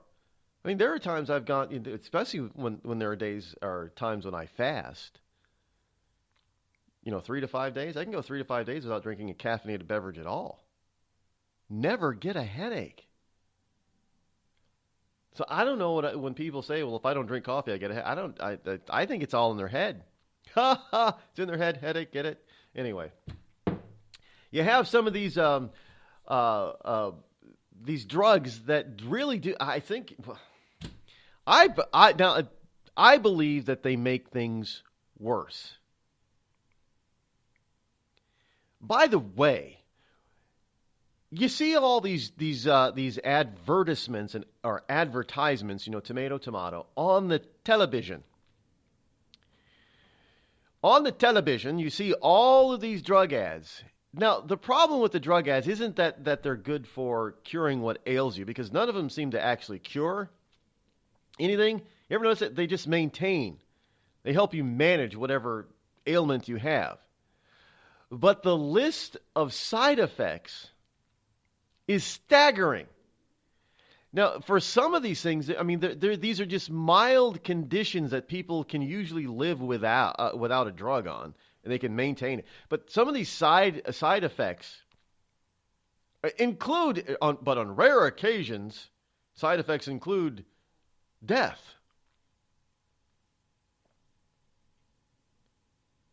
Death? No! That's not worth taking that drug. Taking a chance on that, there are other ways. Well, like, some of the big drugs, Cialis and some of these antidepressant drugs. Now, the funny thing about some of these antidepressant drugs will make you depressed and lead to thoughts of suicide. Well, I thought you'd be taking the drug so you wouldn't be depressed anymore. So you take the antidepressant drug, it makes you even more depressed, and you commit suicide. That's a side effect. I don't understand why people want to go through that kind of stuff. But we are hopped up on drugs here in the West. This is probably why those in the Near East and Far East look at us like we have two heads when we talk about using drugs all the time. All they do is really poison your body. They're chemicals that poison your body. Now, I'm not an anti-drug person. I mean, I do believe that there is a proper place for some drugs when you absolutely need them. But to be over 65 and to all of a sudden start taking 5 or more prescriptions a day. Well, no wonder senior citizens can't afford their meds. They're taking 5 different ones, at least on a daily basis. You know how expensive that gets?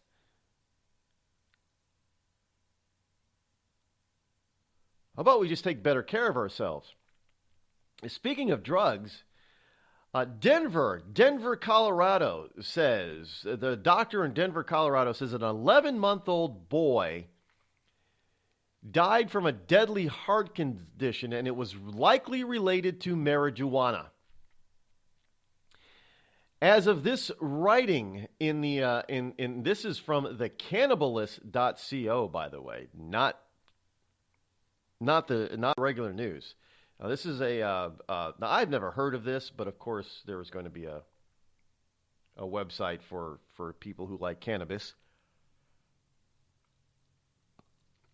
So they're reporting this. The doctor says 11-month-old boy's deadly heart condition was likely related to marijuana. Now, this is the first known reported pediatric death associated with cannabis exposure. Doctors Thomas Nape and Christopher Hoyt write in a case report about this. An 11-month-old Colorado boy's death from a heart condition was likely related to ingestion of marijuana.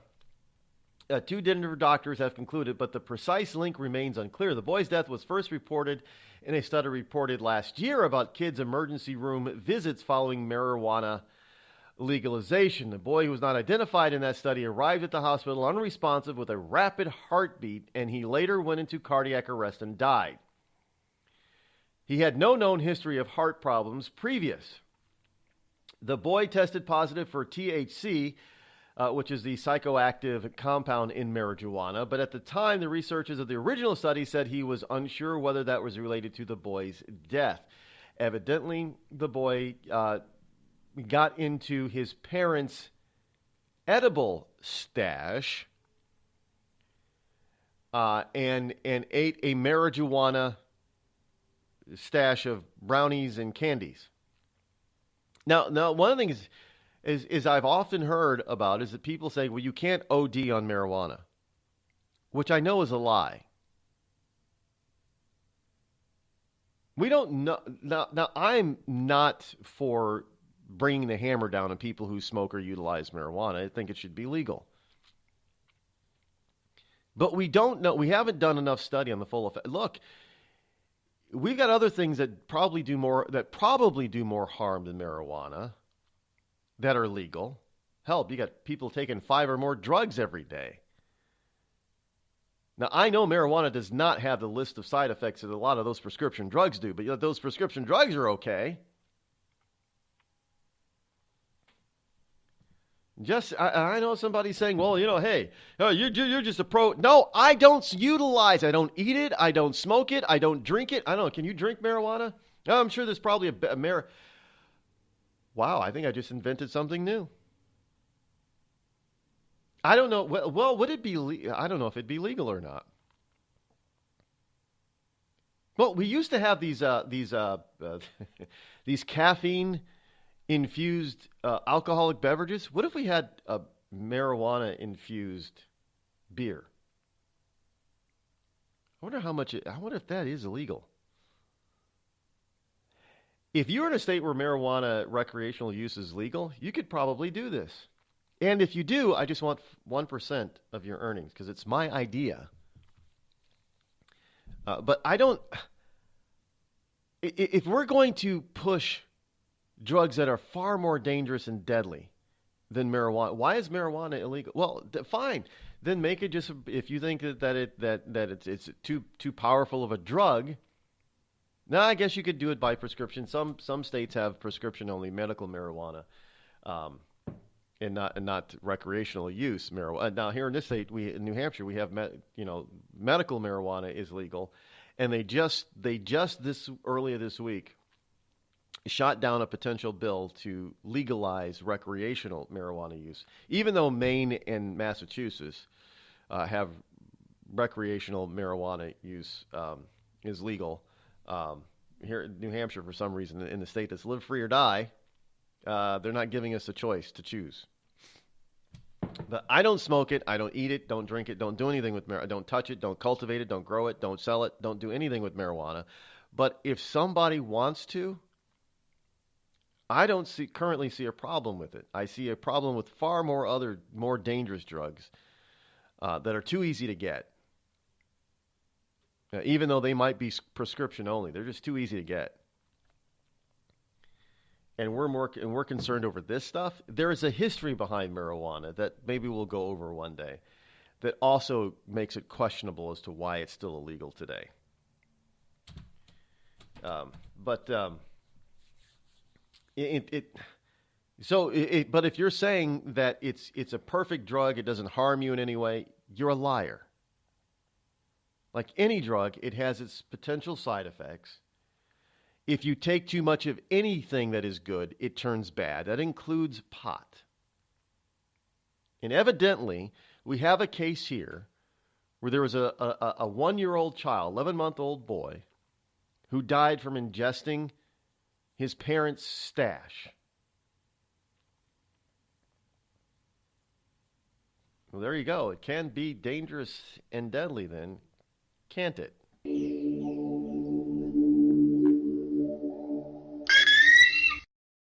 You're listening to the Rod Eccles Show, the coolest, most politically incorrect, conservative black man on the planet. Tired of paying outrageous prices for Viagra? Well, we have great news for you. Now you can finally get Viagra at huge discounts. Healthy Man allows you to save up to $500 on Viagra. Why pay U.S. pharmacy prices of $15 per pill or more when you can get Viagra for less than $3 a pill? Call today and get 40 Viagra pills for only $99. This can cost as much as $600 at your local pharmacy. You can't afford not to call us. If you want Viagra at the lowest prices, never pay $15 a pill pharmacy prices again. Get Viagra for less than $3 a pill. Call 800-595-2614 today and save up to $500 and get 40 pills for just $99. Healthy Man is fast, easy, and affordable. Operators are waiting at 595-2614 to take your call now. Call 800-595-2614. That's 800-595-2614. Again, 800-595-2614. We've all heard of male enhancement, but now there's an expert on true male enhancement in the areas that really count. In Herb Ellis's book, Husband 2.0, Real Male Enhancement, you'll find answers to questions like, why doesn't she want to have sex? A quick start, quick results workout guide, plus what you can do as a side hustle to make money now. With all the great tips in this book, every man can benefit. Get the book, Husband 2.0, Real Male Enhancement, on Amazon.com. It started with a knock, but it wouldn't end there. What happens in the story next, many wouldn't understand, and most wouldn't believe. 5 + 2 = Perfection by Samuel Rosette Jr. is a must-read. The scriptures within are reminders of the ancient past, and yet intriguingly infuses with texts which stand on the edge of the stage of relevancy. Available online at Westbow Press, Amazon, Books A Million, Barnes & Noble, and SamuelRosetteJr.com. You know, a couple of weeks ago, a long-haired young person came into our bank and said to me, I bet you won't lend me money to buy an electric guitar. Well, he was making $100 a week, and he was over 18, and I said, I bet you I will lend you money to buy an electric guitar. And I did. So what happens? The punk gets busted for possession of dangerous drugs, and we're out $350. There's one thing about kids nowadays. You don't have to give them credit. Universal Bank. We trust you. About as far as we can throw you.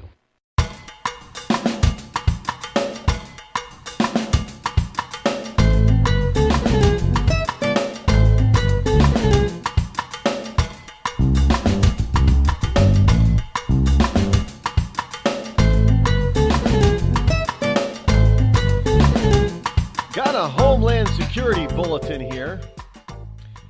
If you are into the DHS at all and following them, got a wonderful security bulletin from the I don't know why this isn't getting more play actually, but from ABC News, Department of Homeland Security issued an updated terror bulletin yesterday, highlighting the threat of weaponized drones, chemical attacks, and continued targeting of commercial aircraft. Yeah, so the DHS is out there warning peeps, you and I, of weaponized drones possibly flying into and attacking aircraft. Now, we continue to face one of the most challenging threat environments since 9/11 as foreign terrorist organizations exploit the internet to inspire, enable, and direct individuals already here in the homeland to commit terrorist acts. Now, first, drones are a big problem. I mean, they're a fun toy. They're a useful business tool, especially for photographers and videographers. I get all of that. But they're also a major problem because they're small enough to be difficult to spot when they're in the air. And you can, well, today's technology, there are so many things you can miniaturize, not just cameras, to put on these drones that can lift them and take it's just, I'm not saying that these things should be banned. I mean, I'd love to have one myself. But they shouldn't be. But they shouldn't be monitored the way they are monitored. It's just stupid the way the FAA is requiring this stuff. I mean, this is just dumb. But that doesn't do anything for safety.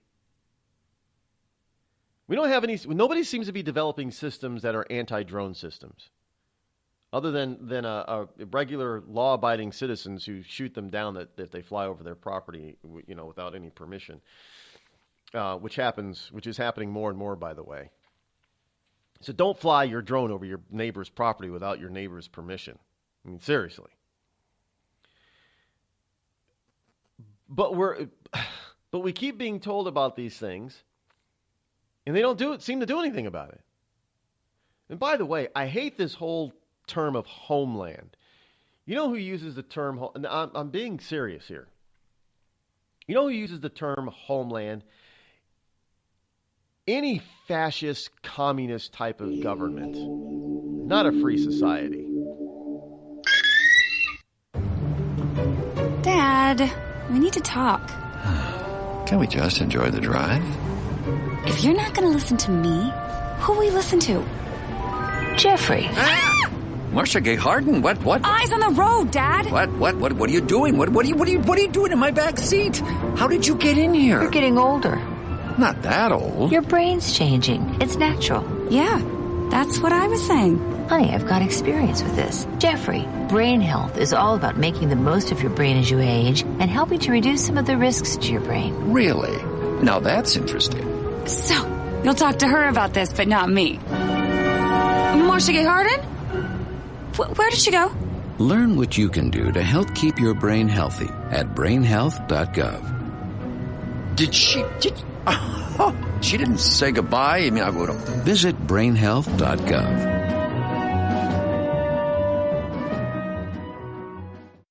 Every day, 70,000 puppies or kittens are born in the U.S. Cute, right? What's not cute is that half of all litters are accidents, which leads to millions killed in shelters each year. Turns out, those little cuties can get pregnant sooner than you think. But here's the good news. You can stop the accident before it happens. When you bring home a pet, get them fixed at 4 months old. Prevent more. Fix at month 4. Visit fixat4.com for more information. Brought to you by Best Friends Animal Society. There's a threat targeting America. One that's growing fast, but may still be hard to see. Lyme disease. Spread by tiny ticks, often smaller than the head of a pin. This dangerous disease is now more widespread than West Nile, tuberculosis, and HIV/AIDS combined. And if left untreated, it can lead to arthritis, facial paralysis, and even memory and concentration problems, often called brain fog. As the threat of Lyme disease grows to more than 300,000 projected cases each year, it's time for us to target Lyme disease. That means checking for ticks when you've been outside, even in your own backyard. It means seeing a doctor if you experience the symptoms of Lyme disease, which can include joint pain, flu-like symptoms, fever, fatigue, or sometimes a bullseye-shaped rash. Set your sights on stopping Lyme. Learn how you can target Lyme disease at targetlyme.org. Battles aren't won solely on the field. That's a common misconception. Battles are won within, over enemies of fear, enemies of doubt. In that place where promises are kept. Promises to oneself. This is a physical training event! Promises to one's community. Healthy people move debris out of their house. Promises to one's country. In the heart of every Marine, you'll find a promise. A promise forever kept. A promise of battles won.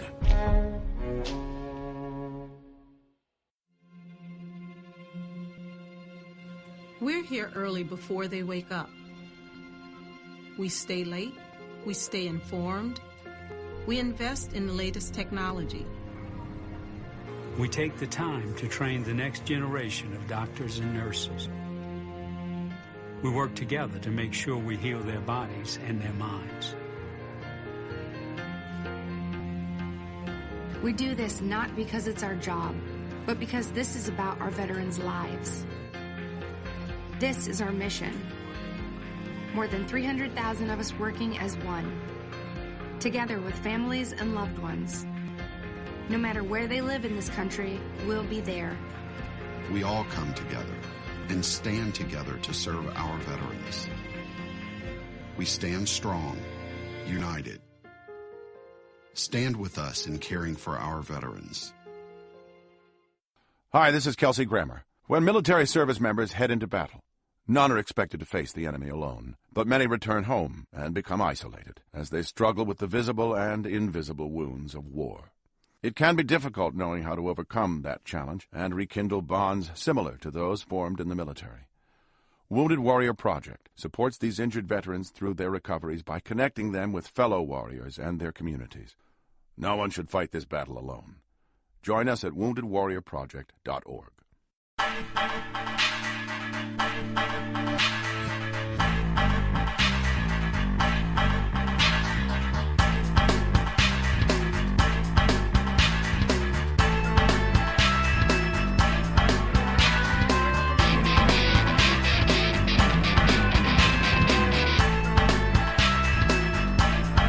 And the Judge Roy Moore scandal down in Alabama continues to fester down there.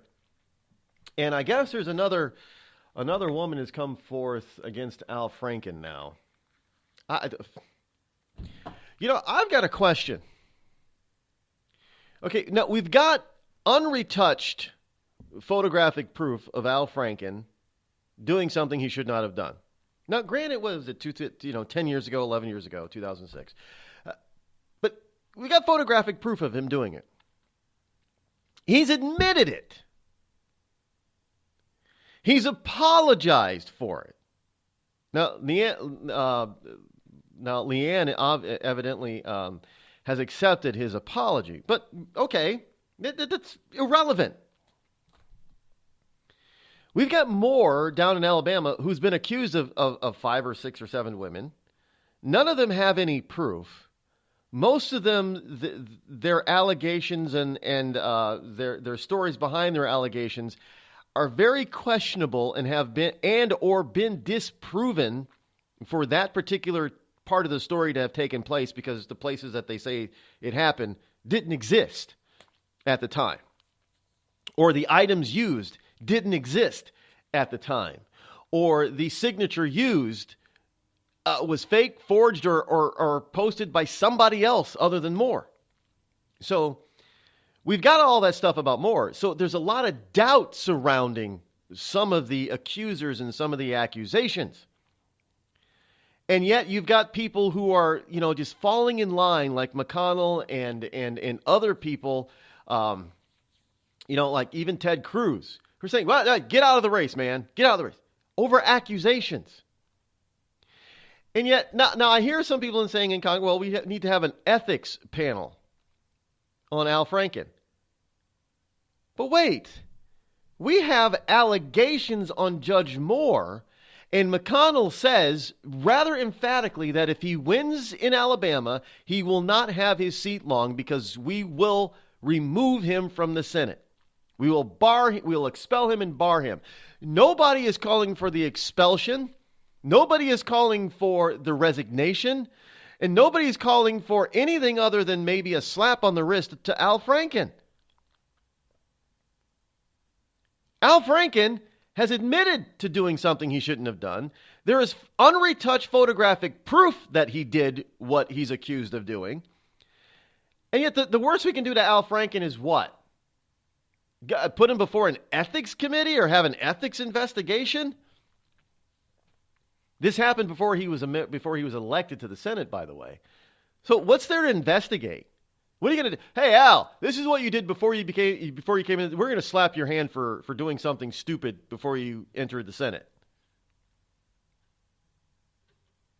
And I'm amazed by the number of Americans, even people that call themselves conservatives, that have fallen for the trap, fallen for the notion that Moore should get out of the race. Why? Because he's been accused of something? That means you have allowed the weaponization, the nuclear weaponization of sexual allegations to take place. Plain and simple. Now, look, I don't know if the man is guilty or not. of any of these things. If he is guilty of them, then yeah, he should suffer the consequences. I have no problem with that. The problem I have is that these allegations seem to come out of nowhere.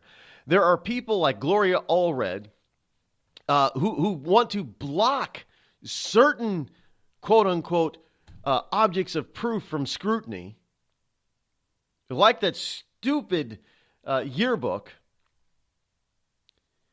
She doesn't want anybody else to look at it and scrutinize it. No, we have it. We're just going to keep it. Nobody needs to know. I don't know why anybody would doubt it. Well, first of all, it's Gloria Allred, and we know that some of the things that she's done in the past have been, shall we say, not completely ethical.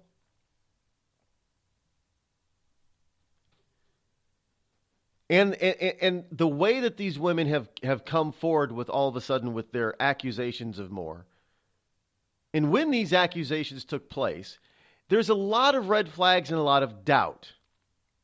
So anytime anybody comes forward with such a serious allegation as sexual assault or rape or misconduct, the person who is accused is immediately supposed to surrender his life and his civility and resign from his public post, whatever that is. Well, then you're just going to start seeing people just all of a sudden start throwing people out of office simply by accusing them of sexual impropriety. Oh, but only those who are not in favor, who are not in the swamp, will have to go away. Those who are in the swamp and covered in the muck of the swamp, like Al Franken, they'll get to stay, and maybe they'll even get to use some of that slush fund that we found out now exists, where up to over $15 million has been paid out because of some congressional, both in the House and the Senate. These people have been found guilty of doing certain things that they should not have done, sexually speaking, to employees and other staff members in Congress. But we, the people who are the actual bosses, we're the CEOs of Congress, and we don't know what they're doing. Oh, you don't need to know about that, right? We don't. So we have people who are sitting in Congress right now. We have elected officials sitting in Congress right now, both houses, who have been found guilty one way or another of sexual impropriety, and yet they're still serving. But Judge Moore gets accused by some questionable females, and he's automatically supposed to get out of the race. And if the people of Alabama believe him over the women who are accusing him and elect him to office, then he's going to get booted. Well, why not? We got a convicted, admitted murderer serving on a school board out in Colorado. So why would this prevent Judge Moore from serving in the Senate when we already got some people in the Senate and in the House who evidently have been proven to have done some misdeeds sexually in their past, and some of them recently because they've done it on Capitol Hill, which is why they had to pay out up to $15 million to all these people. But they're okay to serve and stay. We have proof of some people, but those others, I mean, you ever notice how Republicans, I got another story here that has to do with this. Where is this? It's actually, is it here? No, it's in my, there is, here it is. PJ Media has the story. Out of Ohio State Rep Wes Goodman resigns over inappropriate behavior with a man in his office. Now, he's a conservative.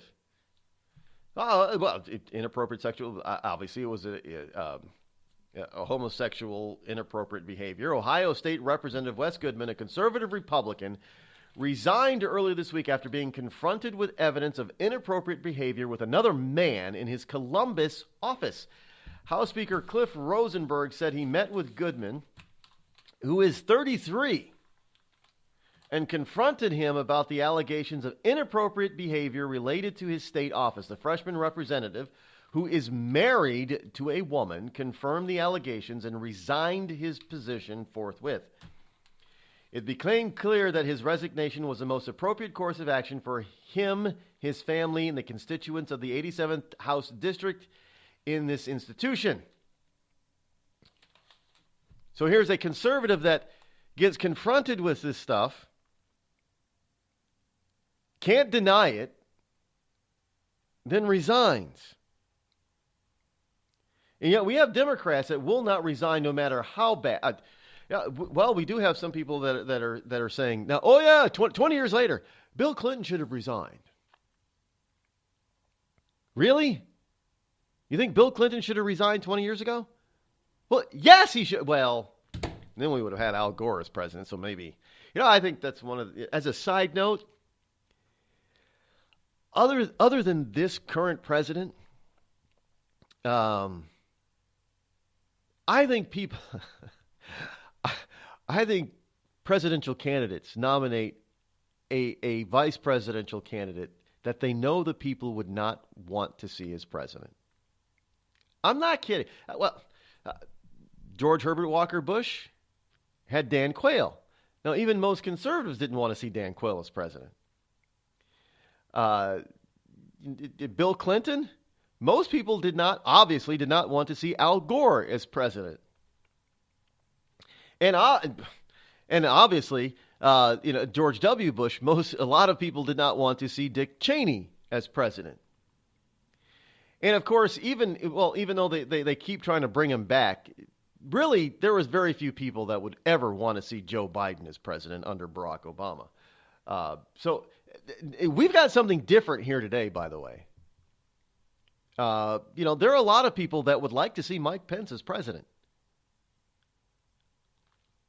I'm not saying that they would like to see him as president over Donald Trump and having Donald Trump resign, but I still say Mike Pence in 2024 will be the president of the United States. There are a lot of people that like to see Pence. And George H.W. Bush was not a bad Veep for Ronald Reagan. But usually in this modern era, well, it's not even just in the modern era, there are a lot of vice presidents that the presidents pick to be their running mates that people would never want to see as actual president. I mean, it's not just I don't think it's just a modern thing, but maybe it is more modern. I mean, under Nixon, I don't think people wanted to see Spiro Agnew as president. And even some of the vice presidents that did become president, people didn't really like them as president. Ford.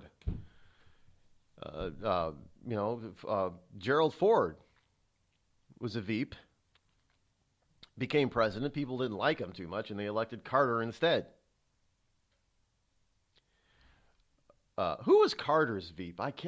His name is on the tip of my, because Mondale. Wasn't it Mondale? Yeah, nobody wanted Mondale to be president. Obviously, Reagan whipped him good.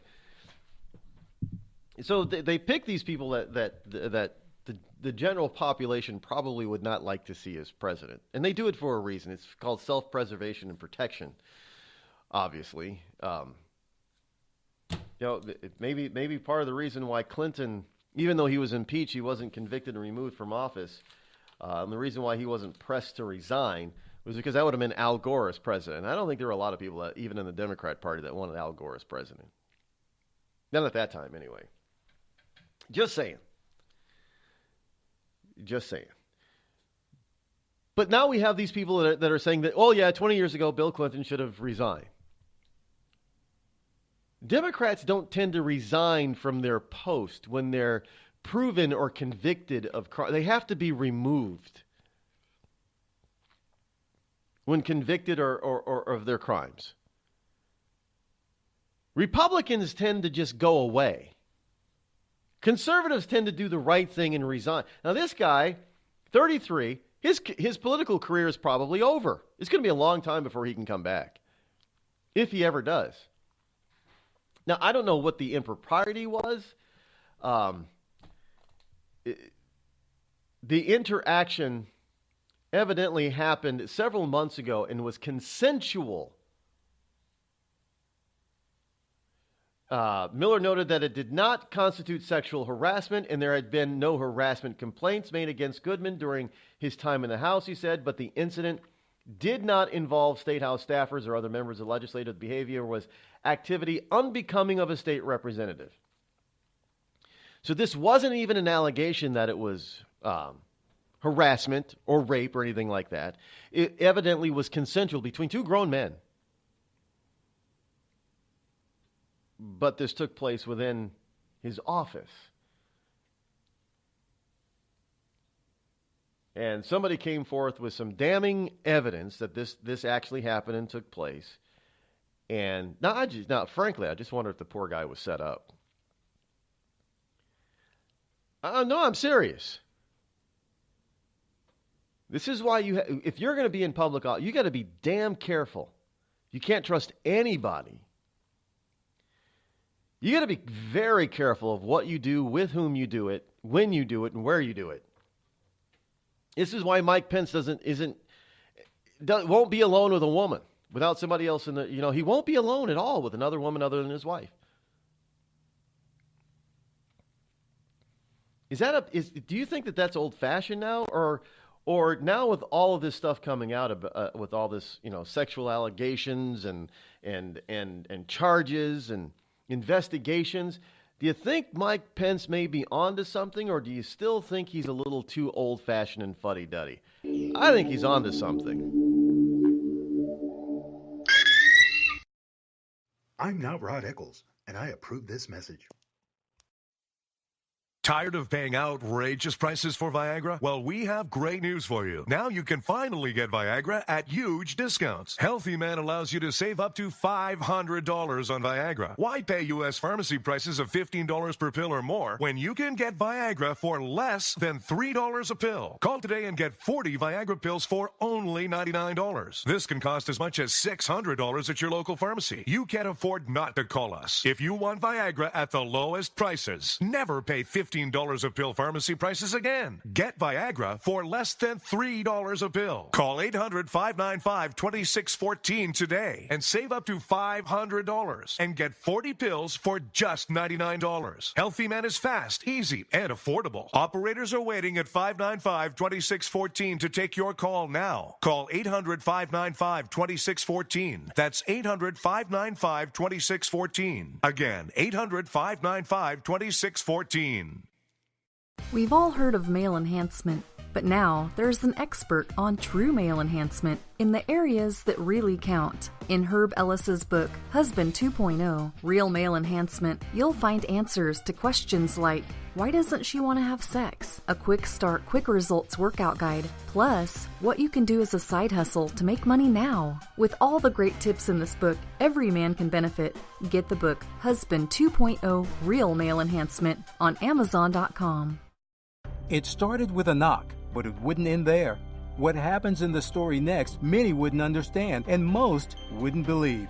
5 + 2 = Perfection by Samuel Rosette Jr. is a must-read. The scriptures within are reminders of the ancient past, and yet intriguingly infuses with texts which stand on the edge of the stage of relevancy.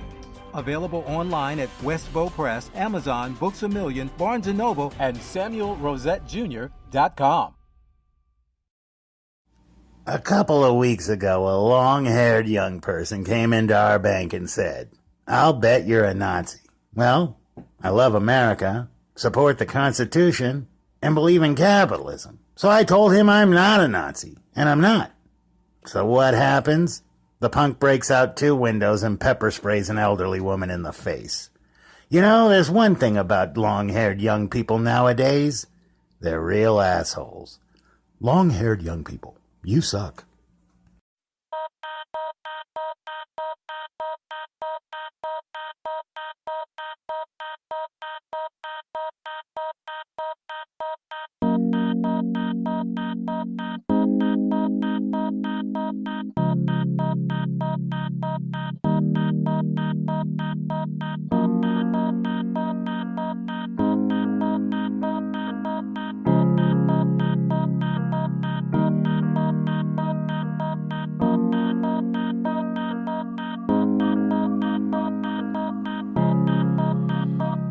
you have this poor guy out there in Ohio who's a Republican conservative, who's obviously, evidently, a closeted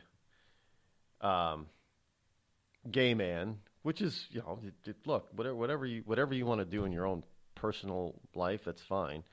But here's a guy who evidently has sex in his office, and he resigns. And yet we had a president 20 years ago that had sex in his office, and then lied about it. And then when he was proven to have lied about it, he still didn't resign. Does somebody see the difference here? The problem with the difference? We've got Al Franken, a sitting senator, who's been accused and proven of doing some, dastardly deeds, sexually speaking, to another woman. And he doesn't resign, and nobody's threatening to kick him out of, remove him from office. But then you got a guy down in Alabama who's a conservative, likes the Ten Commandments, evidently, is accused of a few women, no proof. Even their stories, some of their stories, they're too questionable. The stories are just too questionable. They're not all of well, you have to believe them, Rod. They're credible. Oh, you mean as credible as all the accusers of Bill Clinton that everybody on the left, blasted and lambasted and impugned and besmirched? Oh, okay. So we're supposed to believe these 5 or 6 and the dozen or so women against Clinton. No, they're all just bimbos.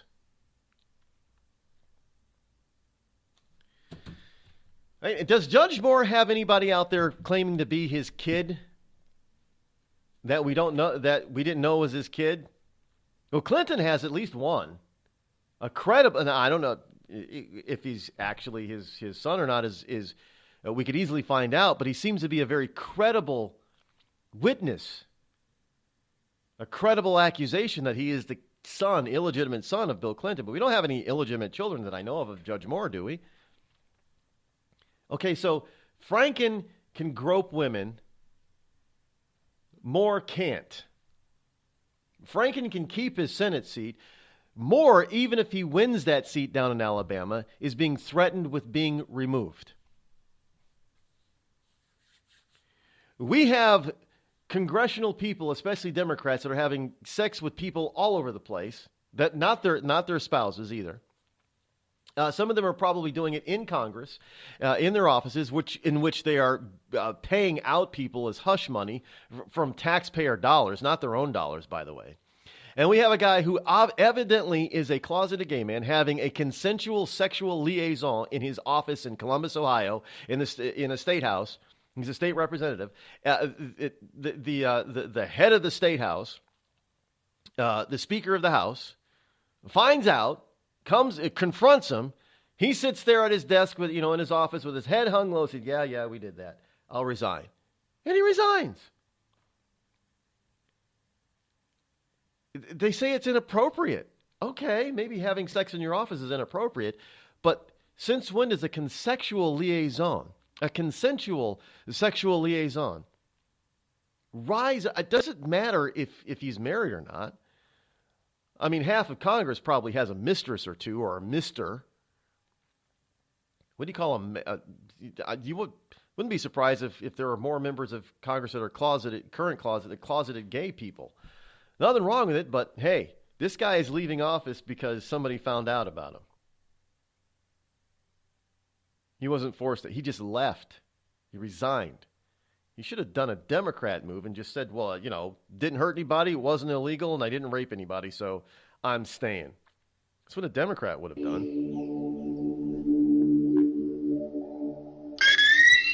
It was just another quiet Saturday at the Johnson home. Honey, have you seen the hammer? It's in the garage. Oh, no, not the garage. Later that same day... Dad, I can't find the bicycle pump. Son, I'm afraid it's in the garage. The garage? Then the following Tuesday... Howard, where's the car? It's in the garage. Does your garage look like a giant yard sale without the yard? Do you cringe at the thought of entering your garage? Then you need Crest Garage Cabinets. With one phone call, those wonderful folks at Crest will come out to your home, design the best combination of cabinets for you, and install them quickly and professionally before your very eyes. It's a miracle. And unlike other companies who ask for a down payment or money up front, you won't pay a penny until your Crest cabinets are installed to your satisfaction. So call Crest today, toll-free at 1-800-548-2848. That's 1-800-548-2848. And you'll never fear going into your garage again. And now, a message from the American Migraine Foundation.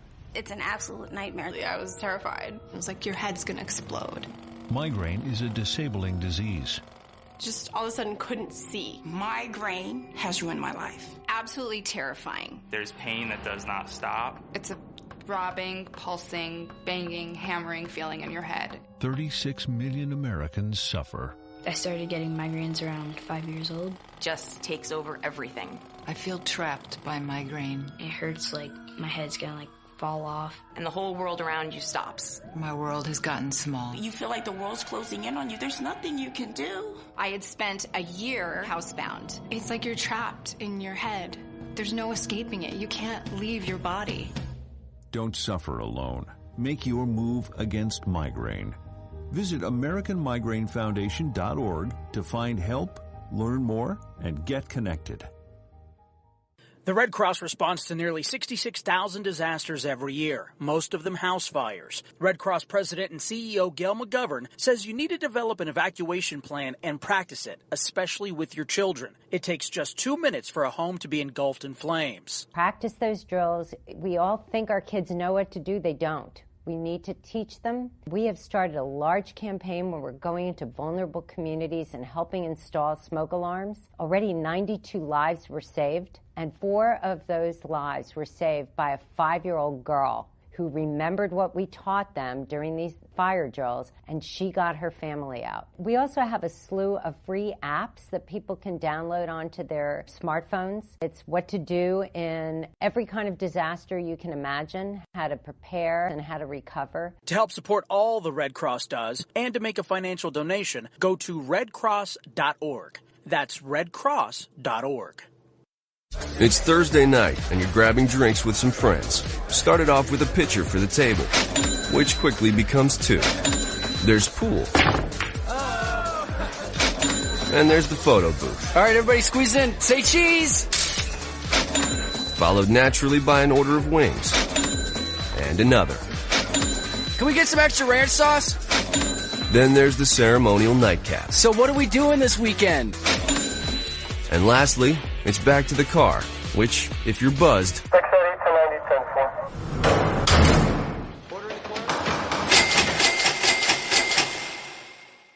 could be the most expensive night of your life. Getting pulled over for buzz driving could cost you around $10,000 in fines, legal fees, and increased insurance rates. Nothing kills a buzz like getting pulled over for buzz driving, because buzz driving is drunk driving. Brought to you by the National Highway Traffic Safety Administration and the Ad Council.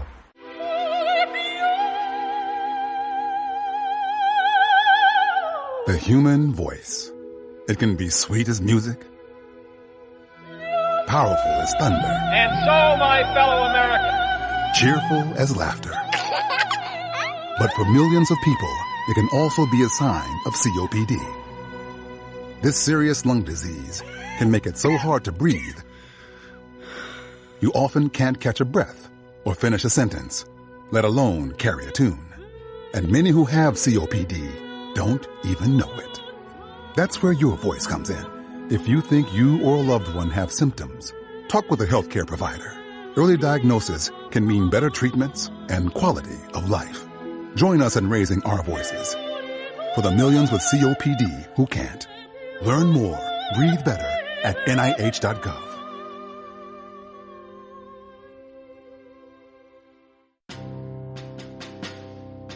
On the battlefield, there's a saying America's military men and women live by. Never leave a fallen warrior behind. Ever. Off the battlefield, Wounded Warrior Project operates with the same goal. We leave no warrior behind. Wounded Warrior Project is a non-profit organization created to help our men and women returning home with the scars of war. Whether those scars are physical or mental, we're here to make sure that they heal. And whether it's helping those with post-traumatic stress disorder live a normal life again, or giving much-needed support to injured warriors in veterans' hospitals. Because no one deserves our help more than the men and women who risk their lives to keep us safe. Wounded Warrior Project. We never leave a fallen warrior behind. Ever. Learn more about what we do at woundedwarriorproject.org.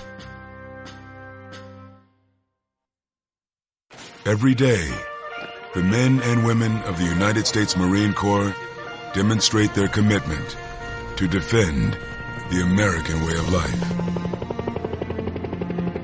Since 1775, we have served our nation as a force in readiness. From combat operations to humanitarian assistance in every corner of the world. No matter where the mission takes us today, or wherever our country needs us tomorrow, we always remember the land we call home. As Marines, we take a stand for each other, for our nation, for us all. The few, the proud, the Marines.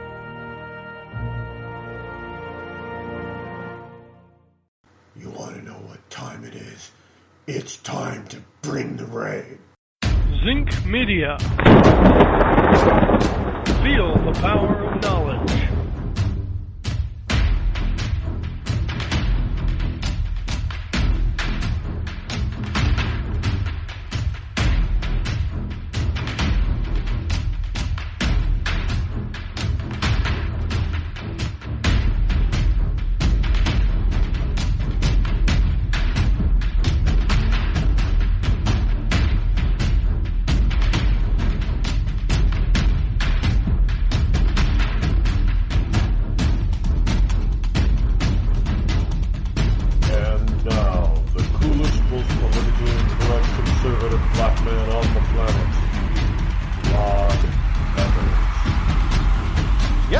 Welcome back. Hour number 3 already. 2 hours in the can, and we're raring to go for one more hour this afternoon or this morning here on the Rod Eccles Show.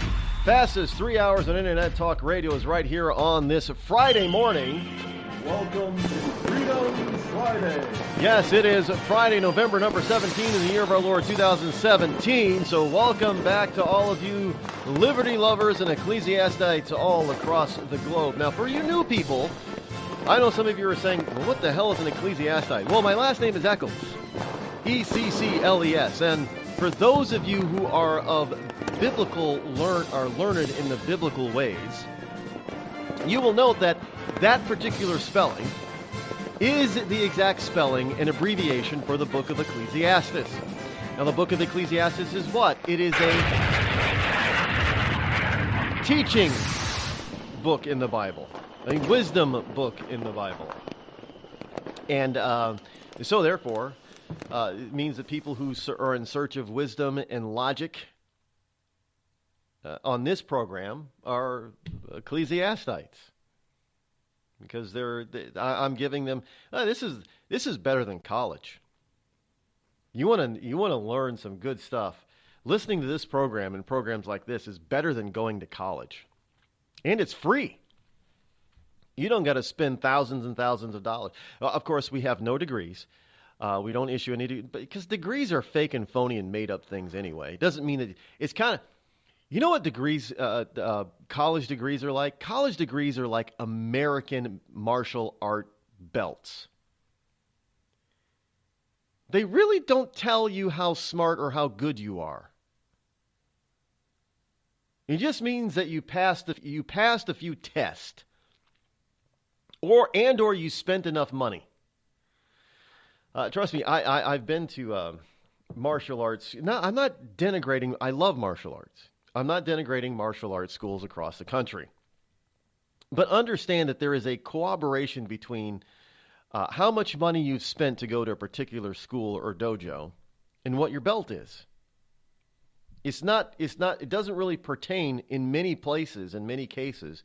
It doesn't pertain how good you are. If you can pass the test and you spent the dollars, you'll get the next belt. I mean, you could suck. You could be I would hardly believe that a black belt would be able to be defeated. But let's just say, somewhere up halfway up the line, in many ranking systems in American martial arts, I think that would be somewhere around what? Red belt? Now, well, it depends on the martial, because I've been to schools where you go, a red belt was just before black belt, and there was no brown belt. In some schools, they had a brown belt, but red belt came before brown belt. And the whole rank color belt thinking it's really an Americanized system, and it's designed to get you to pay more. It really is. So you could be, most martial arts, I think, is red belt is somewhere around the middle. So you could be a red belt, which means that you probably have been studying for a few years in practicing. But some, white belt guy could come in, take his yellow belt, and then he's better than you are, and he can kick your butt at red belt. It doesn't matter. Belts don't tell you how good you are. It does tell you that, you possibly spend some time in the dojo, and you spend a lot of money up to that point. The same with a degree. And from a college, it just means that you went to school, you passed some tests, and you spent a lot of money. It doesn't prove how smart you are. Doesn't prove how logical you are. In some cases, depending on your degree and what your major was in, it could prove just how stupid you are. But you walk around with pride. Yeah, I've got a PhD in historical European underwater watercolor art. That's kind of a useless degree. And I know I use that term all the time, the historical underwater water paint art, but that's how inane some of these degrees are. Can you imagine having a PhD or a master's degree in women's studies, especially if you're a guy? You spend an awful lot of money to get a totally useless degree. It just shows how stupid you are. There's no intelligence there. Or you have, is there such a thing as having a master's degree in liberal arts? You can get a bachelor's in liberal arts, I guess, but I don't know if you can get a master's. What is that? What good is that anyway? But you spend a lot of money and you passed a bunch of tests. No big deal. It doesn't really tell you how smart you are. So listening to this program, one, it shows how intelligent you really are, because this is a very informative program. And two, you understand that learning is an ongoing thing, that you never arrive. So if you never arrive, then what good is a degree? It's a piece of paper. So you never get to know everything. So you're constantly learning because you're striving to know everything, but there's no way for you to know everything, but yet you still strive for it because you want to increase your knowledge. That's a smart thing. And that's what ecclesiastites of this program do. They're constantly looking for the truth, the logic, and knowledge and wisdom. But what I say about all the other stuff is absolutely true. It just proves that you spend a lot of money when you do stuff like that. Speaking of spending a lot of money, our government is spending money doing something that it used to do, and some people are not happy about it. Catch and release of illegals seems to have been restarted in Texas, so say some Border Patrol agents. So basically, Trump still has not ended the catch and release program that Obama was famous for. But not just Obama. I mean, this has been going on for decades now. The Trump administration reinstated a de facto catch and release policy for illegal immigrants nabbed crossing the border in Texas, with Border Patrol agents being told not to even bother turning them over for speedy deportation because there was no bed space. A top agent said the problem, said Brandon Judd, an agent and president of the National Border Patrol Council, is that illegal immigration has surged once again after dipping during the early months of President Trump's tenure. That has left the deportation agency, U.S. Immigration and Customs Enforcement, struggling to find beds to hold the illegal immigrants. As a result, Border Patrol agents who bring apprehended people to ICE are being turned away. We're going to have to release them out the front door, Mr. Judd said. Even if we try to turn them over, they're just not taking them. Well, that's not the problem of the catch and release program. This is the problem that, well, one, we don't have enough space to hold them. Two, we're taking too long to deport these people. That's the main problem. It's taking too long to get rid of them. They cross the border illegally. Why do they got to go through all of this crap? Why do they have so many rights? It seems like illegals have more rights than citizens in this country. They have more due process than we do. Look, you come across the border illegally. If you cannot prove right away that you're here for political asylum reasons, you're gone. It shouldn't take a year to get rid of you. It should take no more than a week. That's the we don't need to build all these facilities that'll hold 1 million people. Well, hey, you know what? You people out there who believe that the government is gonna crack down on citizens in this country, and they have all these FEMA camps. Why are we using FEMA camps then, if they exist, to house illegal immigrants? Why are they being released on the streets? They're criminals. And if we have these FEMA camps, we might as well utilize them. If we're going to take a year or more to determine somebody's status once they enter the country illegally, if they can stay or not, we might as well use them. The FEMA camps. I just say don't take more than a week to deport them if they're going to be deported. If they came here illegally, then that's strike one.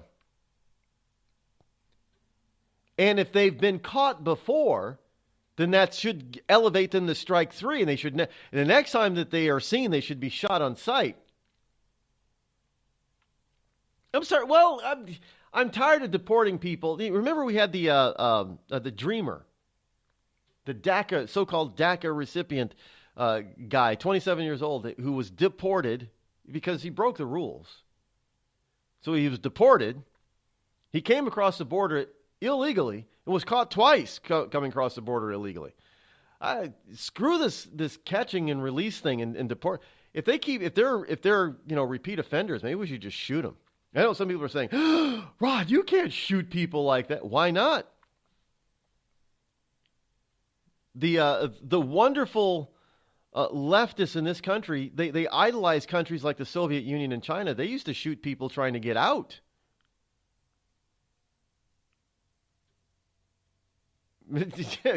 Think about that for a second. The Berlin Wall, people trying to climb over the wall from East Berlin into West Berlin. They want freedom, and they're being shot trying to get by the East Germans and the Soviets, not the West Germans, not the ones who are saying, "Come on over, come." No. They were being shot by their own kind, their own people on their own side to keep them from escaping. So what's wrong with shooting people from trying to get in? If they're breaking the law, they're breaking the law. And we get citizens that get shot for doing less than that. So if they're breaking the law, then they're a criminal. And criminals are subject, if they don't stop when they're ordered to stop, they're subject to harsher detainment methods, I guess you could say. Got another story here from the Washington Times. ICE agents are said to be in the midst of a rebellion. They're saying that Trump betrayed them by retaining Obama's people. And this is a lot of people have said this was Donald Trump's. This is Trump's main fault. But understand, some of these people are in place because Congress, McConnell, hasn't acted upon his nominees to replace some of these people. I mean, think about it. You have an abominite who's sitting in an office. You know, he's part of the deep state. He's sitting in office, and Trump has somebody nominated for that position to take that person's place, and yet Congress won't act on it. So it's not just Trump's fault. Right? He can't run around and start replacing everybody personally. I mean, there are people that he's trying to put in place here, but they have to be approved by Congress in order to do that, to get them in the right position so they can start cleaning out the swamp as well. Trump just can't do this by himself. But some of the these ICE agents are saying that Trump has betrayed them by retaining some of Obama's people. Well, it's not necessarily Trump's fault. Congress isn't doing their job. McConnell. Officers in Philadelphia have been told to remove their body armor to avoid offending illegals during illegal immigrant arrest. I'm not kidding you. The country's immigration enforcement officers launched a website earlier this week demanding that President Trump do more than clean up their agency, saying he needs to do more to clean up their agency, saying that he has left too many Obama team members in place, and it's stymieing his goals of enforcing laws on the books on immigration. U.S. Immigration and Customs Enforcement supervisors in Philadelphia banned officers from wearing bulletproof vests during an operation in the dangerous Badlands section of the city's north end for fear of offending the immigrant community. Wait. What? You can't wear a bulletproof vest in a danger zone because you're worried about offending illegals, people who've already broken the law? Well, I guess cops everywhere are going to be taking off their bulletproof vests, then, aren't they?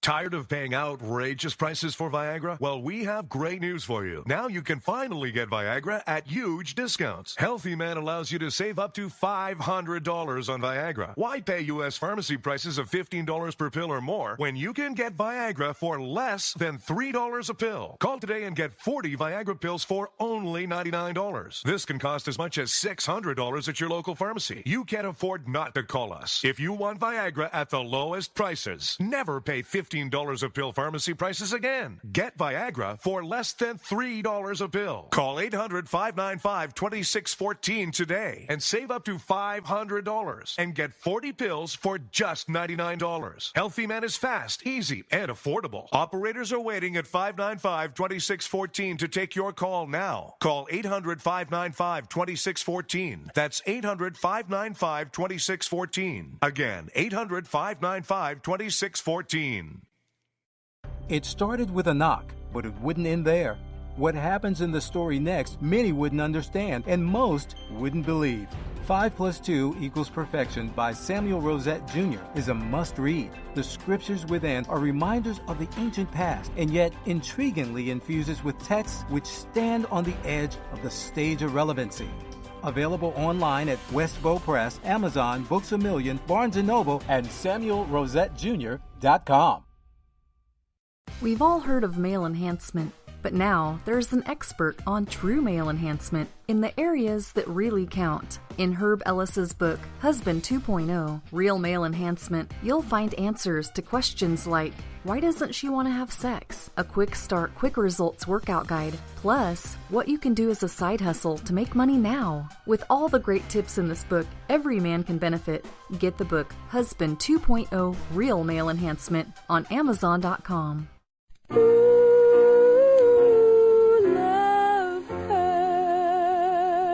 Yes, love hurts. It can hurt emotionally, but more important, it can also hurt you physically. It can hurt you in a way which nobody who owns a hot tub and lives in California can afford to be unaware of. Yes, I'm talking about California hot tub rectal gonorrhea. This painful, incurable disease can make an enjoyable soak in a hot tub with family, friends, and dog into a literally unforgettable experience. If you catch California hot tub rectal gonorrhea, not only will you walk around feeling like you're about to pass a twisted sardine can lid, you'll also smell like a pile of burning tractor tires. So don't jump out of the frying pan and into the hot tub, because if you get California hot tub rectal gonorrhea, it'll really burn your ass. This has been a public service message brought to you by the Citizens Against CHTRG Foundation. California hot tub rectal gonorrhea. We're not going to take it sitting down.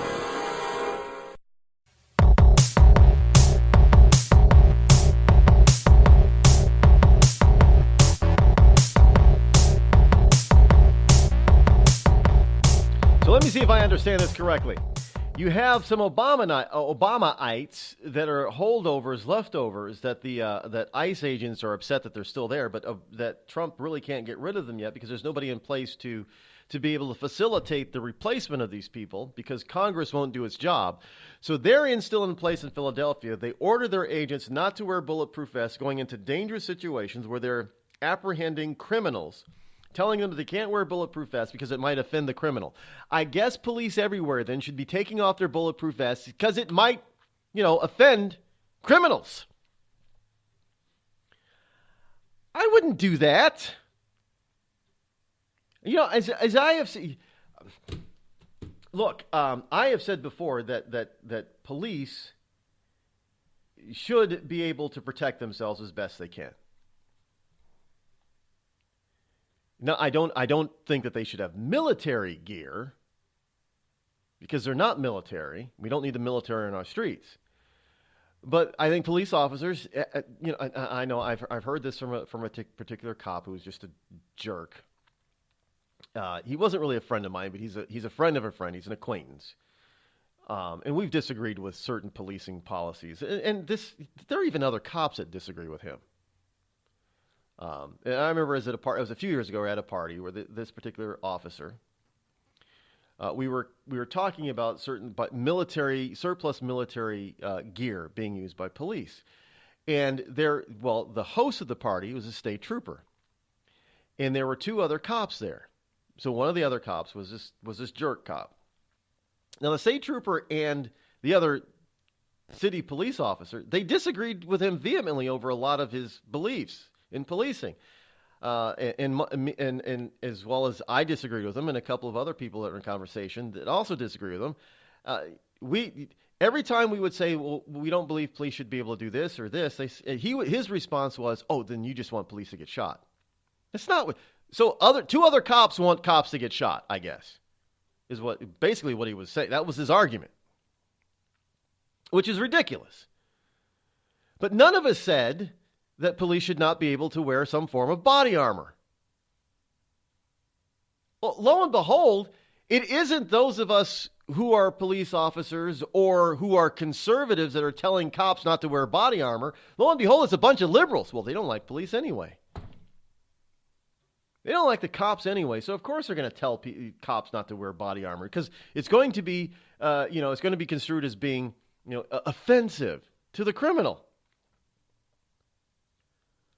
Well, who cares if it's offensive to the criminal? These people know that they're criminals. That's why they're hiding. Now, I know in some cases there are innocent people that are scared half to death. They don't know what's going to happen. They're scared of consequences. They're scared of being railroaded into something. But we're talking about going after desperate people who know that they've broken the law by illegally entering this country. They may have the ability to fight back.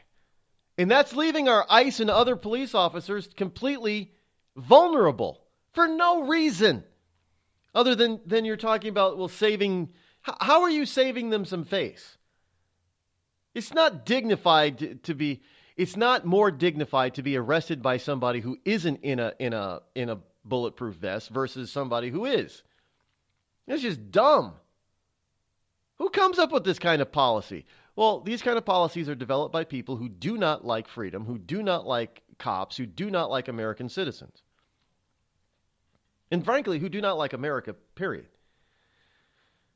And although it is a rare number, a very small number, there are police officers at all levels of government, local, state, and federal, that are police officers that do not like the citizens of this country and do not like America.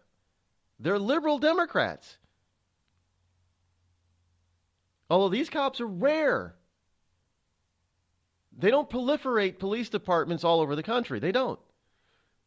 The overwhelmingly vast majority of cops are actually very highly patriotic. I know quite a few cops. I've known quite a few over my years. The vast majority of them, as people, they're friends. I like them. No, we may disagree on certain aspects of how they do their jobs, but, I'm not the one doing their job. They are. We don't vehemently disagree over most of their job aspect. Just a few things here and there, but just do friends agree? Do all friends agree with everything that friends do? No. But it's ridiculous to have them make themselves vulnerable just to appease somebody because you don't want to offend them. Really? You might be surprised to learn who has Crohn's disease or ulcerative colitis. Nearly 1 in 200 Americans are suffering with the debilitating pain and constant disruption of these inflammatory bowel diseases, or IBD. Chances are you know someone with IBD. For example, your neighbor or coworker. The Crohn's and Colitis Foundation was created to help patients cope and to find a cure. People with IBD can't wait. Won't you help someone you know? Visit www.escapethestall.com today. Were you born from 1945 to 1965? People born during these years are 5 times more likely to have hepatitis C, but most people don't know they are infected.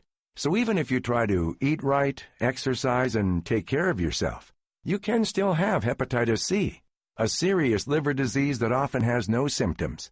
In fact, people can live with hepatitis C for decades without feeling or looking sick. But over time, hepatitis C can cause serious health problems, including liver damage, liver failure, or even liver cancer. Getting tested is the only way to know if you're infected with hepatitis C. That's why the CDC recommends everyone born from 1945 to 1965 get a blood test for hepatitis C. Treatments are available that can cure this disease. So talk to your doctor about getting tested. It could save your life. A message from the CDC.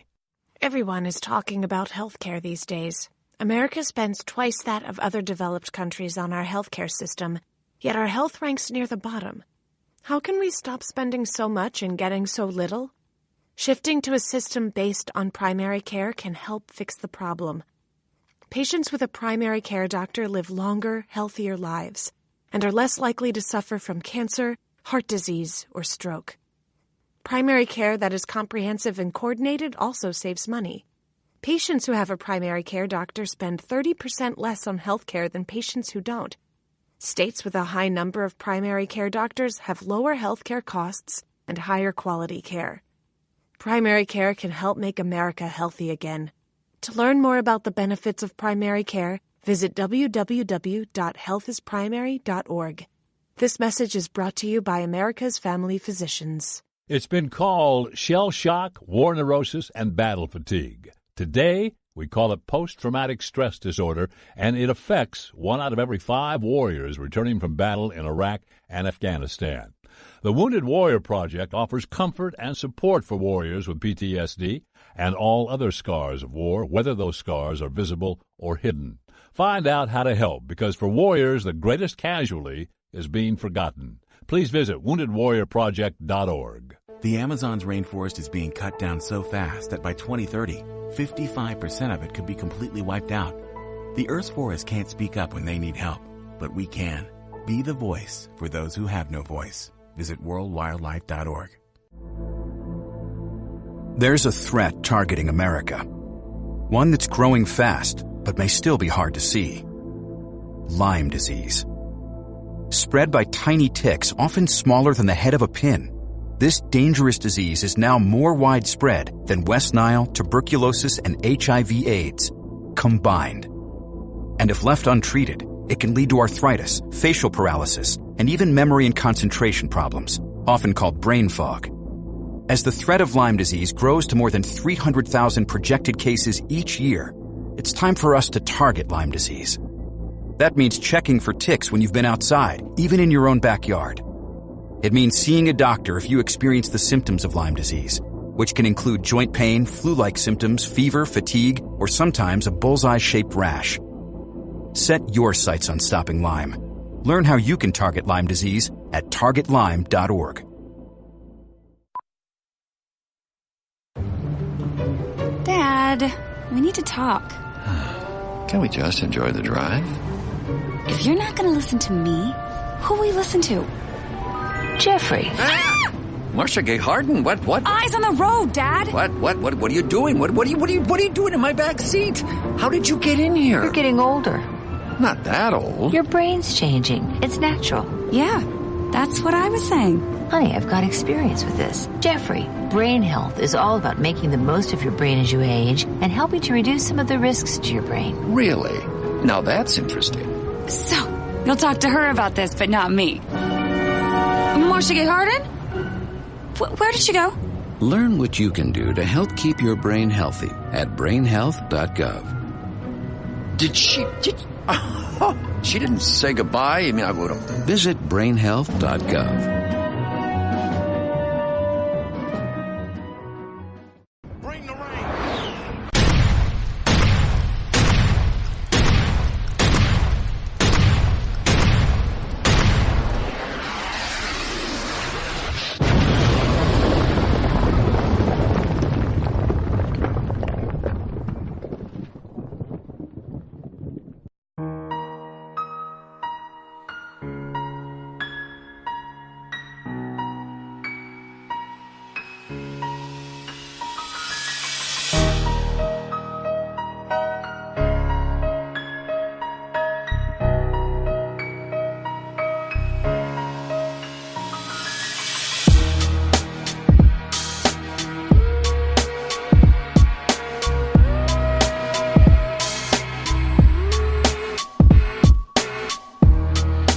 And welcome back. You know, some of these we have the guy out in Ohio that is basically resigned from his position for having consensual sex in his office, and it's supposed to be improper. Yet Franken is still in office.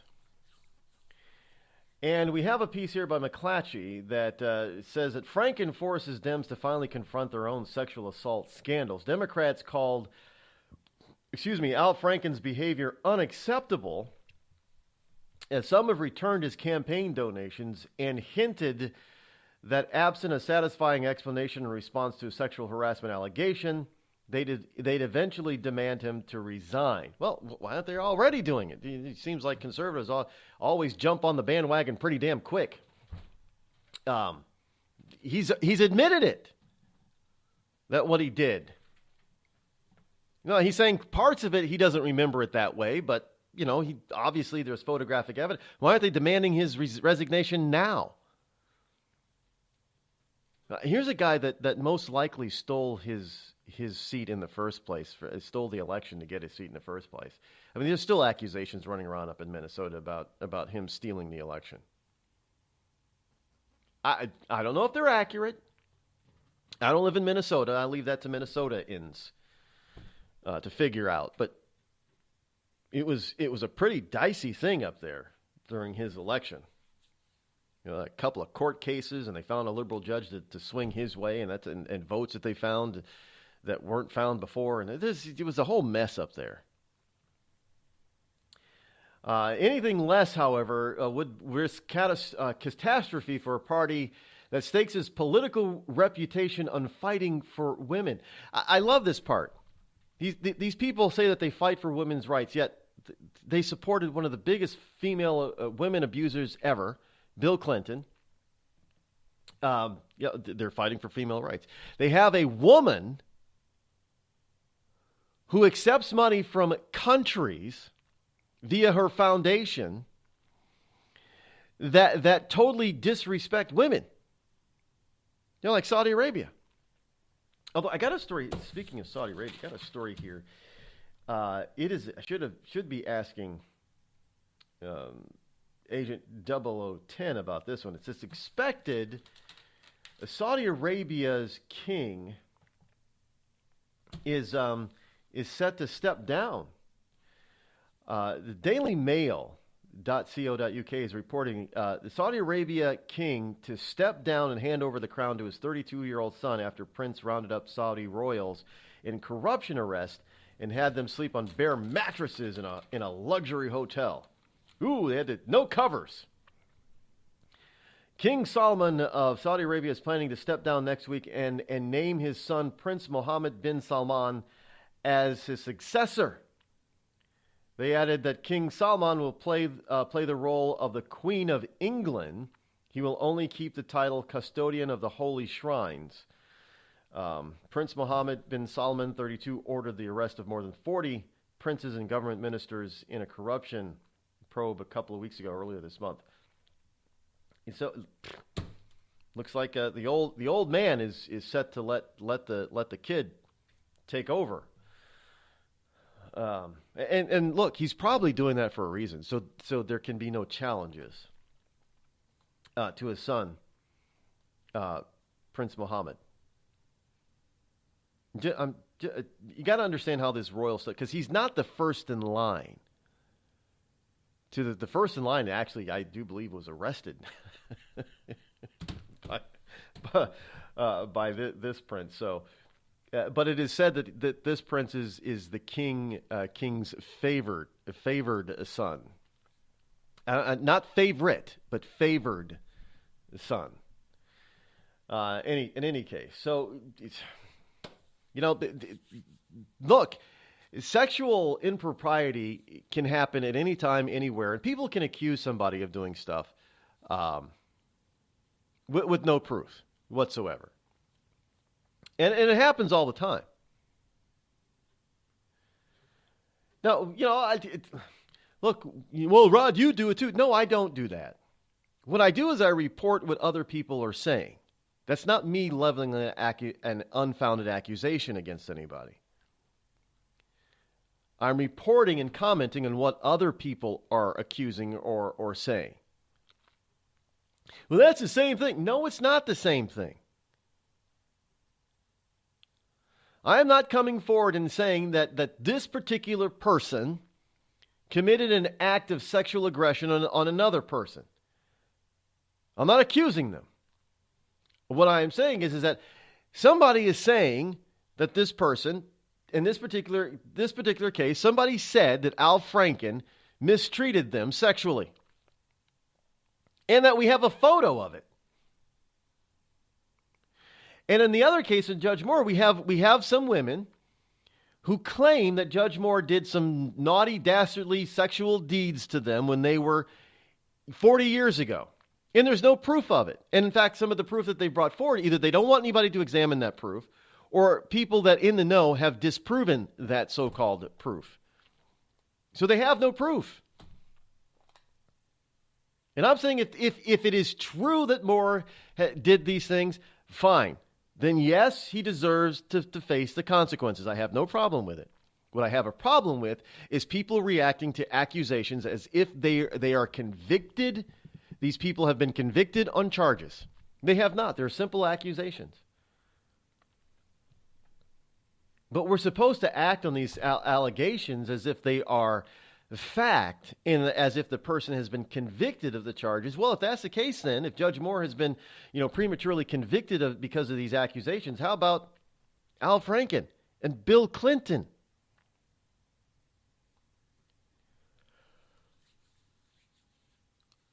Doesn't seem like the standard is the same. We do have another Hollywood star who is now facing accusations. Sylvester Stallone is now being accused of sexually assaulting a 16-year-old fan. And he's well, I don't know, the police, there's a police report that was filed evidently. So he's being accused of forcing a 16-year-old female fan to give him and his bodyguard a Lewinsky, oral sex, and that they threatened, according to a police report, they threatened that they would beat her head in if she ever told. Sylvester Stallone was accused of sexually assaulting a 16-year-old female fan while he was filming Over the Top in Las Vegas back in '86. It's a movie I don't recall. According to a police report obtained exclusively by the Daily Mail, the actor, who was 40 at the time, met the teenager while he was filming at the former Las Vegas Hilton Hotel. And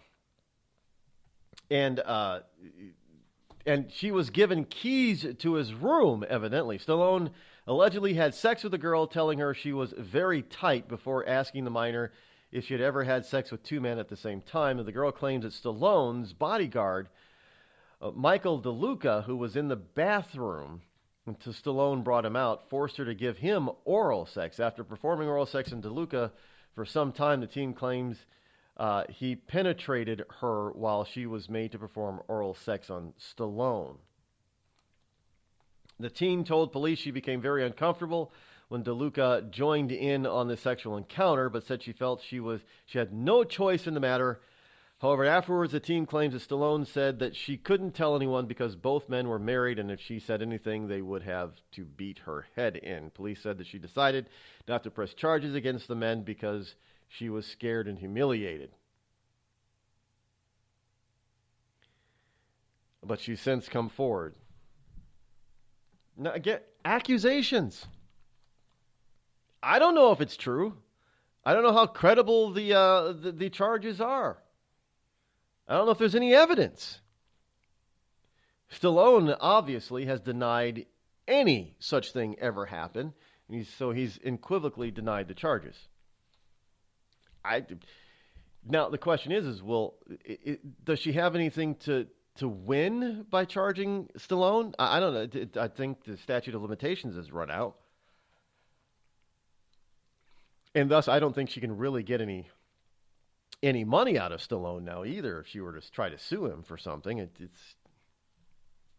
Don't know if they'd ever be able to have enough evidence for such a thing. But, hey, there is the... So, is Stallone now supposed to be able... Not supposed to be able to work as an actor anymore and get paid for all that? Well, look, he's been accused.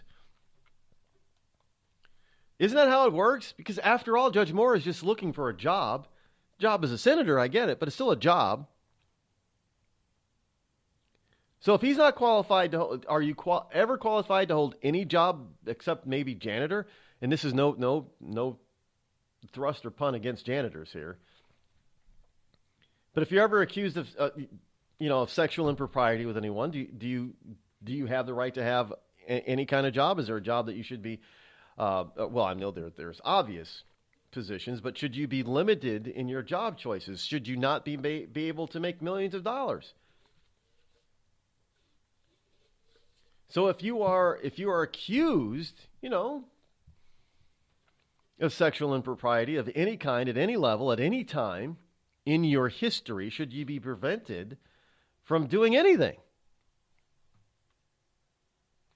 I'm just asking a question out loud. I'm not accusing anybody of doing anything. Al Franken, on the other hand, I'm not accusing him. I'm reporting what he's been accused of. And I am speculating, although logically so, on the potential validity of these accusations. The same as I did with Judge. We all do it. We all speculate in the validity of the charges. In fact, but the problem is that too many of us are more... there was an episode of... this is really kind of interesting. An episode... Anybody watching the Orville? The Orville? It's the new Star Trek TV show with Seth MacFarlane. It's actually pretty good. It's not as comical as you would probably expect something coming from Seth MacFarlane. It's a what do they call it? A dramedy? It's a space epic dramedy. In the vein of Star Trek, it really is, without having it doesn't have all the touchy-feely good euphoric, utopic type of stuff that Star Trek had. But it's probably more realistic as far as society is concerned here on this planet anyway. But they visited a planet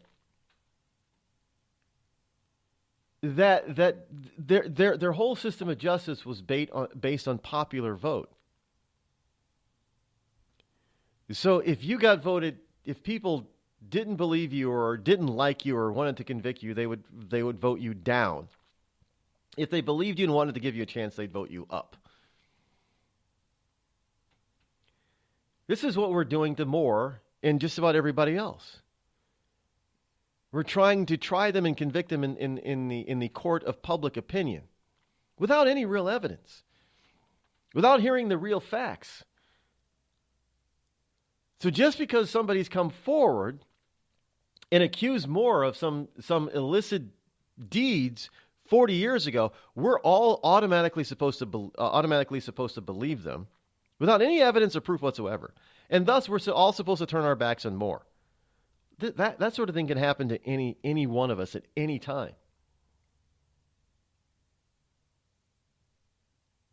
Honestly.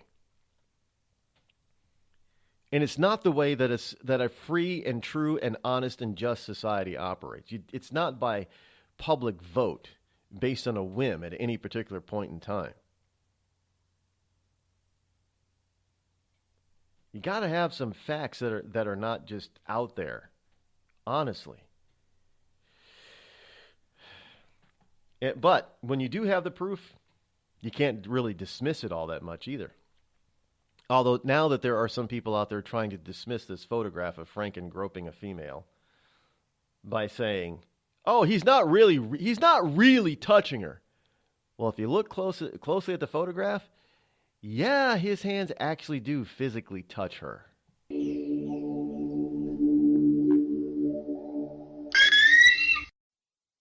Tired of paying outrageous prices for Viagra? Well, we have great news for you. Now you can finally get Viagra at huge discounts. Healthy Man allows you to save up to $500 on Viagra. Why pay U.S. pharmacy prices of $15 per pill or more when you can get Viagra for less than $3 a pill? Call today and get 40 Viagra pills for only $99. This can cost as much as $600 at your local pharmacy. You can't afford not to call us. If you want Viagra at the lowest prices, never pay $15 a pill pharmacy prices again. Get Viagra for less than $3 a pill. Call 800-595-2614 today and save up to $500 and get 40 pills for just $99. Healthy Man is fast, easy, and affordable. Operators are waiting at 595-2614 to take your call now. Call 800-595-2614. That's 800-595-2614. Again, 800-595-2614.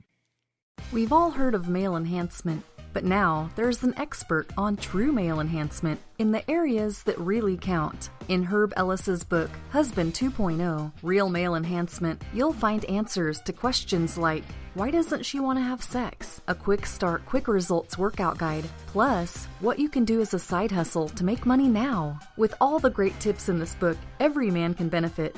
Get the book, Husband 2.0, Real Male Enhancement, on Amazon.com. It started with a knock, but it wouldn't end there. What happens in the story next, many wouldn't understand, and most wouldn't believe. 5 + 2 = Perfection by Samuel Rosette Jr. is a must-read. The scriptures within are reminders of the ancient past, and yet intriguingly infuses with texts which stand on the edge of the stage of relevancy. Available online at Westbow Press, Amazon, Books A Million, Barnes & Noble, and SamuelRosetteJr.com.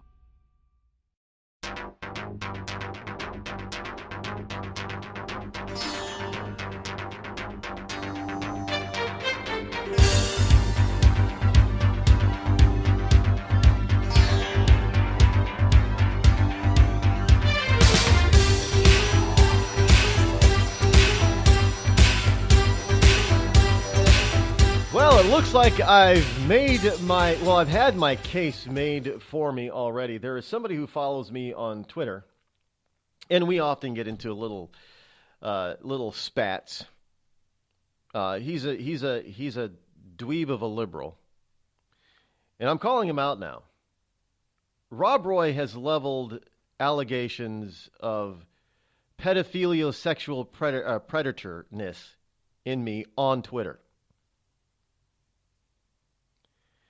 Now, frankly, I don't report people for post. I don't block people for what they because of what they say or think. I mean, if they want to be an idiot, they can be an idiot. But when you start getting down to throwing around false legal accusations and false moral accusations such as this, then I don't stand still. This will not go unchallenged. Now, this is what I'm talking about throwing around allegations that all of a sudden people are all of a sudden supposed to go away because of. I don't think so. You do not get to weaponize the sexual allegations. You should not be able to get away with it. And frankly, anybody who ever levels any sort of is filing a false criminal report. That's a crime. And I think everybody who does it should be punished to the fullest extent of the law. If it is proven that they filed a false or inaccurate claim, they should be punished for that. Because people's lives are at stake here. As you can very well see in Judge Moore's case, and how unlevel all of these things are. Moore can't serve, but Franken is not being called to leave his seat.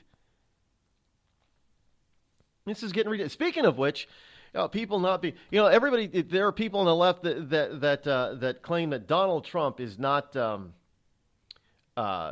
fit to be president. He's crazy, or he's insane, or he's not mentally stable or mentally fit. And you have a woman by the name of Nancy Pelosi, who's been suffering brain freezes of late, who even suffered a brain freeze while she's out there publicly questioning the fitness of President Donald Trump, the mental fitness.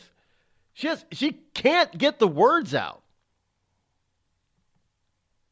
The woman has her own mental freeze. Look, I have said this. Look, I disagree with Nancy Pelosi on probably 99.9% of what she says she believes in. I disagree with her. I don't think she should have been reelected as often as she's been reelected. But I would not wish this, dementia or Alzheimer's on anybody. Now, I don't know if she's going through the beginning stages of it, but it seems like it. It seems like the woman has a serious medical condition with her brain. This is not the first and only time that she's had this sort of episode or event. She's had numerous over the past year and a half. Some of them have been pretty severe, like this one. She's questioning the mental competency of the President of the United States, and yet she's showing signs, and I'm not a doctor, but she seems to be showing signs of her own mental issues. Should she be examined? I think she should. And I'm not going to level these accusations simply because I don't agree with her politically. She's just been showing and exposing these types of things. I don't know if it's I don't think it's an act. Why would you act this way? I don't know if she's been examined or not. But if she has, the determination needs to be made public. And if she hasn't, she really needs to be examined. If anything, it might, being examined and determined that if she does have an issue, she might be able to be treated for it. I hate to say it, and bring back normal brain function, and she can continue to serve as in her seat. But otherwise, it might also mean that she needs to resign because she's just no longer qualified. She's no longer mentally capable. But that is not up for me to decide. There are a lot of other people that can decide that, who are better qualified, medical field, that can qualify whether or not she's still capable. But as far as people trying to go on Twitter or any other social media and try to accuse me or anybody else of, without any proof or accusation of doing any sort of illegal activity, is going to be met with the harshest of responses from moi. So we'll let you know how that all turns out on Monday, because right now we are out of time for today. And for the weekend, fastest 5 days of Internet Talk Radio is done and over and in the tank. We will see you on Monday. Have a great weekend. Thanks for tuning in. I'm Rod Eccles. I'm out.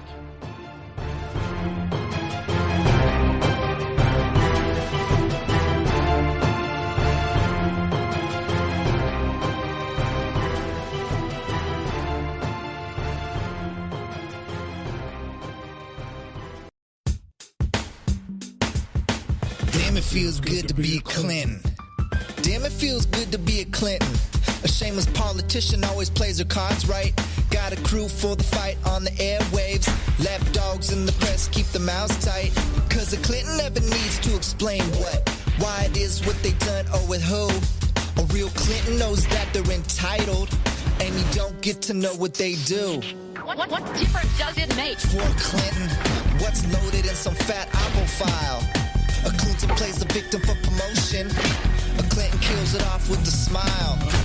Damn, it feels good to be a Clinton. A server full of secrets ain't no thing. Damn, it feels good to be a Clinton. Nothing ever hits with the sting.